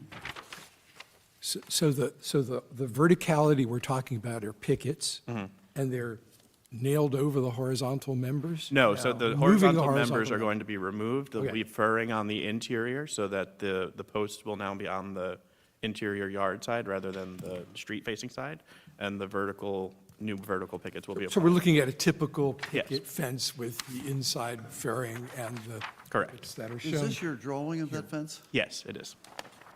It's funny, it doesn't seem to look like a fence. Well, it's only one segment of from post to post. Pickets. Okay. Picket spacing is 1.5 to 3/4 on it. That's what it's purporting to say. So it's a tight. Yeah, we want it to be a privacy fence still, but we do want to have some ventilation come through it still. We would be reusing the existing material, so the widths are just based on taking those existing boards off and ripping them down. Okay, so the horizontal stuff is being ripped down to create the pickets? Yes. Correct. Got it. So just to clarify, make sure I understand, that the new vertical boards will be on the fence along Howard Street. Correct.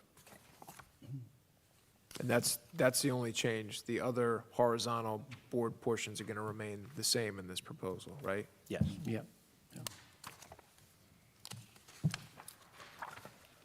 Okay, and the only other thing I would confirm for the record, and again, I'm going to reiterate that this should not be considered relevant to your analysis of whether this is okay by the streetscape standards, but just the applicants confirmed, their counsel has confirmed that upon approval of a revised proposal, that they're going to withdraw and dismiss the pending litigation. That's correct, right? Yes. Okay. Is it important just to state these 8 issues on the record, or does this letter suffice? I would just ask that Mr. Ludeman confirm that this December 31st, 2025 letter prepared by Mr. Toth, that represents your proposal. You reviewed that letter? Yes. And essentially, you would sign this. He signed it, but this is your work. This is what you're proposing to do to the city, correct? Correct. Okay. That's acceptable to me. I'm sorry? To the resolution, All of this will, yeah. all 8, yeah. So I feel perfectly satisfied that all 8 have been appropriately addressed. I would move that we approve this project as submitted based upon drawing CO1 and the letter dated December 31st. I will second that motion. I would, before we vote, I would just have one other question. This has been going on a long time, so Mr. Toth and Mr. Ludeman, can you comment on the timing for completion of these items? I've already contacted my contractors and put them on notice, so we would ideally be doing this next month. All of it? Yes, assuming that you don't get held up by the building, I don't know if we need to go to submit anything to the building department or anything like that, but. Well, next month, assuming this is approved tonight, you would have a resolution after the next meeting, which would serve the basis for a building permit. But I would reiterate what I indicated to your council, which is the first 2 things to focus on would be the pavers and the stairs. And we're going to do all the work at once. Okay, Yeah, I'm using one contractor, he'll start and he'll finish. okay. Board have any questions about that? About your explanation? No. I would, probably the only thing that maybe wouldn't be 100% done would be the plantings based on the time of year that we're doing it. We might probably finish all the plantings in the spring, Okay. which also I haven't designed yet with my landscape architect, but. Just, should a timeline be in the resolution as well? It could be. It's I'm in our just- interest to get it done as soon as possible. so. Right. But so, and knowing that that's a consideration for the board and for the city, would you propose a deadline to get this completed? Because assuming you get this stuff completed, it's a roadmap to getting a CO instead of being under a TCO too. Right. So can you propose a timeline for completion of these items? I guess my only question is, so I'm not exactly sure of the city's timeline from here. There needs to be a After the- resolution, then I can submit for building permits. So Right. I'm not sure all that. Assuming the So resolution next- is passed in February. After the issue. Yeah, you'll have assuming it's approved tonight, you would have a resolution in February, which would then be a basis to pull a construction permit for this work. Oh, okay. So your timeline for pulling a permit really begins after, I think our first meeting in February is February 9th. February 9th. Yeah, Rather than a Sounds hard like it's gonna and go fast- slower than I Yeah, want rather it than a to. hard and fast deadline, could I suggest a time frame in which you'd like to see it completed, be it 4 months or 6 months, or I don't know Well, how long. I mean, I was even entails, thinking that you but- could say, prior to Memorial Day weekend, this stuff is going to be done. Yeah, I would say as soon as Yeah. practicable, but not later than. Right. yeah, that's fine. I mean, I don't think We want to get it you done. guys don't want that stuff out there Memorial Day weekend, right? No, So, absolutely not. And that it wasn't a trick question. I'm trying to just get that out, right? That, It's Cape Maybe, so it's hard to lock down the contractors, as you know. I mean, I think we'll all be fine, but, and I don't know if the building department is going to hold me up at all. Can So you do those are things kind of out of my control, right? So many months after a building permit? What, complete the job? well, I mean, setting a realistic target, I think, and recognizing a resolution, the earliest it's going to be adopted is in February, that this work would be completed no later than the Friday of Memorial Day weekend. You know, That's fine. That's good. That's plantings, everything, correct? yeah. Should be fine. Mr. Ludeman, does that work for you? Yes. Okay. Okay, so I will revise my motion to approve this application as submitted with the timeline for completion as soon as practical, but no later than the Friday of Memorial Day, 2026.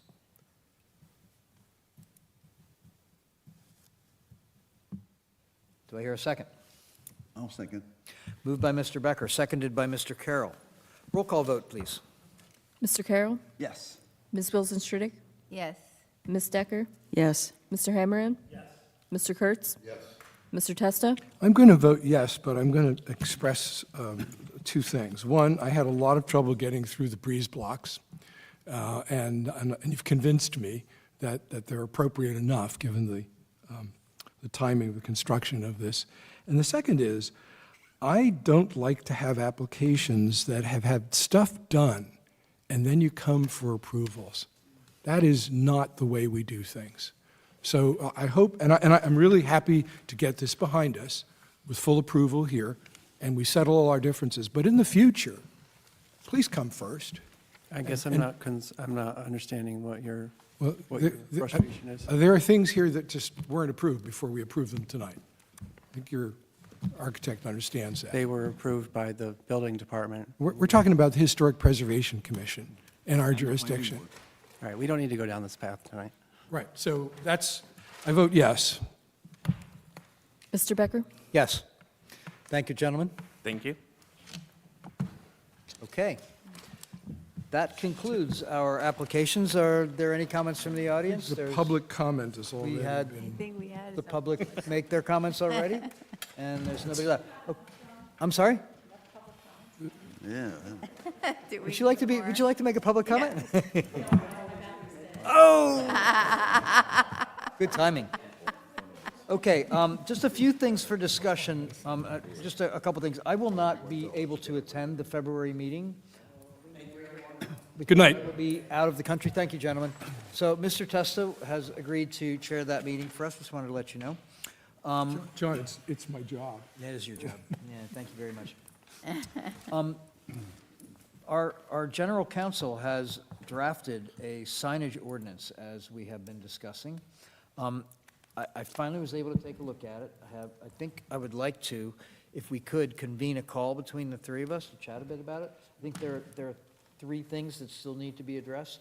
One is materials, two is language content, and three, I forget. I have them in my notes, so if we could do that, I'll send an email to both of you. Still willing to do that? Yes. That'd be great. So we'll see what our availability is. Sound good? Sounds good. Okay. I would like to also check everybody's calendar. If now, great. If not, or I can follow it up with an email. I'd like to schedule an alignment workshop like we began last year. Last year, we did it on February 20th. This year, I'm proposing either February 26th or March 5th, and that would be a Thursday from 10 in the morning until 2. Lunch would be provided. And the primary purpose of it would be to align around what are our priorities for 2026. So I have a secondary request, which I'm sorry, February 26th, which is a Thursday, or the following Thursday, March 5th. 10 to 2? 10 to 2. March 5th is a Sunday. You mean March 2nd? Maybe. You got the right If year. it's a Sunday, then it's, yeah, so. I why can't can't make March 5th. March 5th is, Oh, I'm sorry, guys. that's a Thursday. Yeah, it's a Thursday. Yeah. Yeah, February 26th or March 5th. So, can anybody commit to those dates now? Kevin can do both? 26, 26th, I'll need to check, my I'll need to check. possibility. I can't do the 5th. but you'll have my response right away. okay, so right now, the majority of folks say they can make it on the 26th, is that accurate? I can. Okay, so Lauren, could you please check the calendar with the city to see if we could have this room from, I'll say, 9:30 to 2:30? Thanks, Lauren, on February 26th? Okay, so the second request is, and I've been asking this for the last couple of months, but now I'd like to put a deadline on it, is for the issues that you believe are most important for us to address in 2026 as a commission, that then can be open for discussion, and I'll call it designing, if you will, a process for moving forward on them. I would like to ask you to submit those to me by email no later than January 26th, if you could, please. And this does not need to be an exhaustive list, just the stuff you think is really important. And I would like to suggest that what I'm holding is, number one, is getting the historic district amendment resolved. Yes, the historic district map boundaries Right. amendment. And the second is to get our bylaws revised. Right, so those are two big ones, and there's a lot of others that I think are second tier. And Judy has one that I think is equally important, and that's the property reports. Right, so that's up. Yeah, we're falling far behind. Yep, that's first tier also, so those three. So any others, if you could please forward to me via email, I'll consolidate those and see where they overlap, and we'll open up the meeting with a discussion about that. Okay. Where did you come out in terms of budgetary process of funds for the property reports? We had a meeting with Paul about that, and there was a certain amount allocated for this year, which we did not use. I just don't know whether that got rolled over into this coming year. We need to meet with him. You need to meet with Paul. Okay. You're shaking your head no. Okay. So the last issue I have, and you guys might have others, is I would just like to give a quick update, or have Janice give us a quick update on the HPC Historic Preservation Awards. Letters went out to all of the nominees, congratulating them on being nominated and asking them if we had permission for, when the jurors arrive on February 7th with a snow date, which I think is the following Thursday, or February 14th. No, February 7th, I think it is, right? Yeah, It's the 7th with the backup of the 14th. Valentine's Day. Saturdays. Right, Saturday. If they need to, for whatever reason, walk onto the property to observe it from another viewpoint beyond just the street, did we have their permission? That's not a means by which their nomination would be invalidated. It's just that's permission that we're seeking. And Chris helped us write that letter, and that all went out. And all the packets are completed. And Janice, I think you said you sent those out? Yeah, they went out. Great. So the real issue, I guess, that we're asking about is a little update on the Stewardship and Leadership Awards. So I printed up a list of the award categories that current now, so I can hand that out. Kevin can have one. And the Stewardship and Leadership Awards are going to be judged by the committee, and they are open to public nomination. The committee will meet tomorrow. We're going to talk about how to publicize them. The nomination forms will be on the city website, and it's a fairly simple nomination process. We do require that the person being nominated or the organization agree to be nominated, so there's no secret winners. We thought we would publicize this within the next week or so, and I think Lorena's mentioned it at council already. It should be mentioned publicly here. We want to try to promote it as much as we can. And the nominations will be due by March 31st, and the committee meets on the 14th of April, so that's when we would go through all of them. And the nominations will come to Lauren, so they'll be housed in the office here. Let's see, what else did I want to tell you about? I have edited and updated the description of the program, which we started with last September. I don't have copies, but I can email it out if you guys would like it. But we hope that the city will be able to update the HPC website with all the information about the award, so that when people hear about it, you know how that is. I mean, we have 6 weeks to get an application. People are going to hear it, they're going to go, oh, I know somebody, and then they're going to forget about it. So it has to be available somewhere easy. And we will be accepting an online application, but we think probably, oh, we're not, okay. We want pictures and, well, It's just like the okay. puppeteer over here.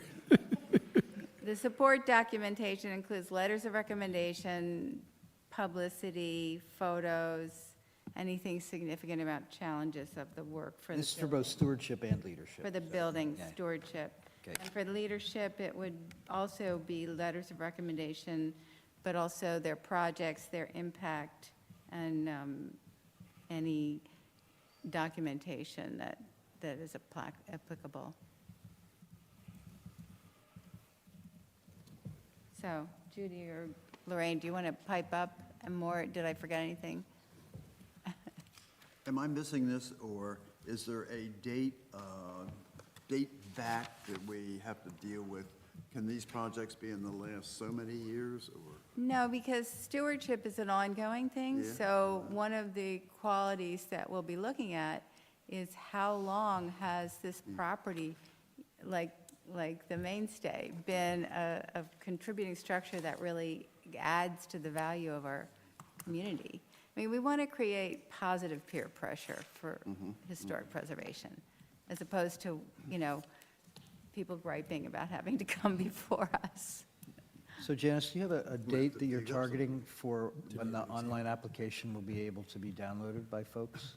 Well, I'd like it up by next week, but I don't have the ability to put it up. So the question for the powers that be is how fast can you get the Lorraine city has website it. moving? Oh, great.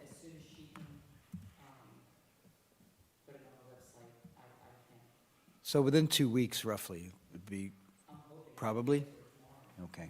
Oh, We have a meeting tomorrow. Is it just going to be you and I? No, Jake's going to be there. Jake's coming. I think Hannah might be coming. Someone has to be there. I can't make it, but Jake is going to be there, and I did see a text from Hannah, so.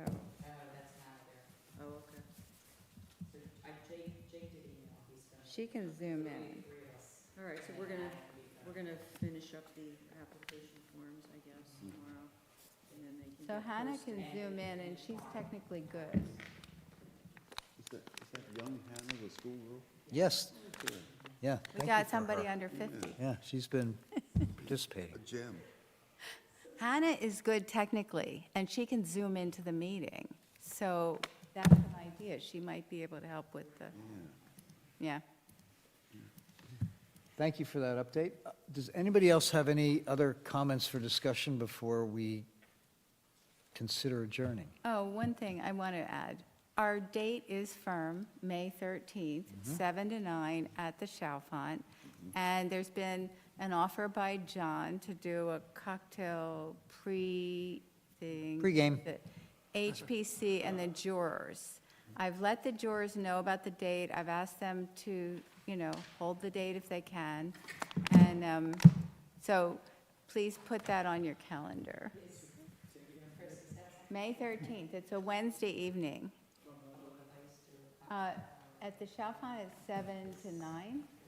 And if John does the cocktail party before, it'd probably be like 5:30 or 5. Yeah, I'd say probably 5, because 5 to 6:30. something like that, because the Chalfont's walkable. Right. people from getting together. Oh, so you're asking if that is, I'm just asking, yeah, we're doing a cocktail, something. It's a city-run function. I would suggest we take that one offline. Well, let's have that discussion offline. but it would at least be for the jurors and the committee. I would like to open it up to all of HPC and your significant others. It's not where you get rid of all the rest of the wine, is it? Another, There'll be much better things there than that particular. another date that you might think about if you're interested is the Saturday of the site visit. We are going to have bagels and coffee here at 8:30 in the morning before they do their site visit. It's going to be just a brief coffee. The jurors include Dorothy Guzzo, who's the former SPO, head of SPO. She was the head of the New Jersey Trust. Stephen Smolin, who we all know well from his wonderful work on the design, and Joan Berkey, who's an architectural historian who has known and loved Cape May for many. And with really strong credentials. They're all really, really good jurors. We have a fabulous juror, and they're all excited about it. That's on February 7th at 8:30, just a meet and greet type coffee. And if it's a horribly snowy day, it'll be the 14th, Valentine's Day. Thank you. You're welcome. Any other questions, comments, or issues that folks would like to raise for discussion this evening? I just have one last reflection. Thinking about how challenging one of the projects was this evening, I'd like to applaud all of us and all of you for the decorum and the professionalism and the energy and the tone with which that was addressed, because I thought we handled that really well, and it could have been handled not well. I hope you agree with me. Yeah, so thank you for all of that, guys. It was a challenge, right? It's not over. No. I have a question about Yeah. that. I didn't know what the people were going to say. And I've tried to be really objective and, refer to the design standards whenever I make a comment. But I had to be really honest that I just had a hard time with it because of its impact on the street. And that sounds kind of maybe arbitrary or subjective. And I'm just wondering, is that appropriate or inappropriate? That's more appropriate than the noise and the pot smoke and anything else. That's exactly what you're supposed to do as a member. So that feeling of, my God, what am I going to look at when I walk down the street? Because you had the reaction to A7 that I did when I go down Congress Street. And it's not a,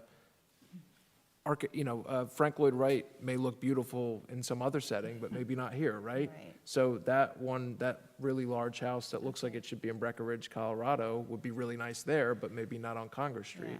So I think your comments and the feeling is valid, and it's exactly tied to that stuff, so I would support that comment. So we made a denial tonight. We did. Of an application, but in all of the discussion, the range of comments that were aired from either side, either sector, is far from arbitrary. So we can't be arbitrary. But what I saw tonight was a lot of measured discussion from all of us on every one of those points. I think we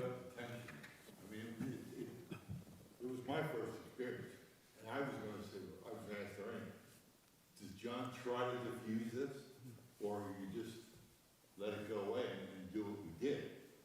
But it was like, Jesus, man, I mean, you don't want to put neighbors against neighbors. Right.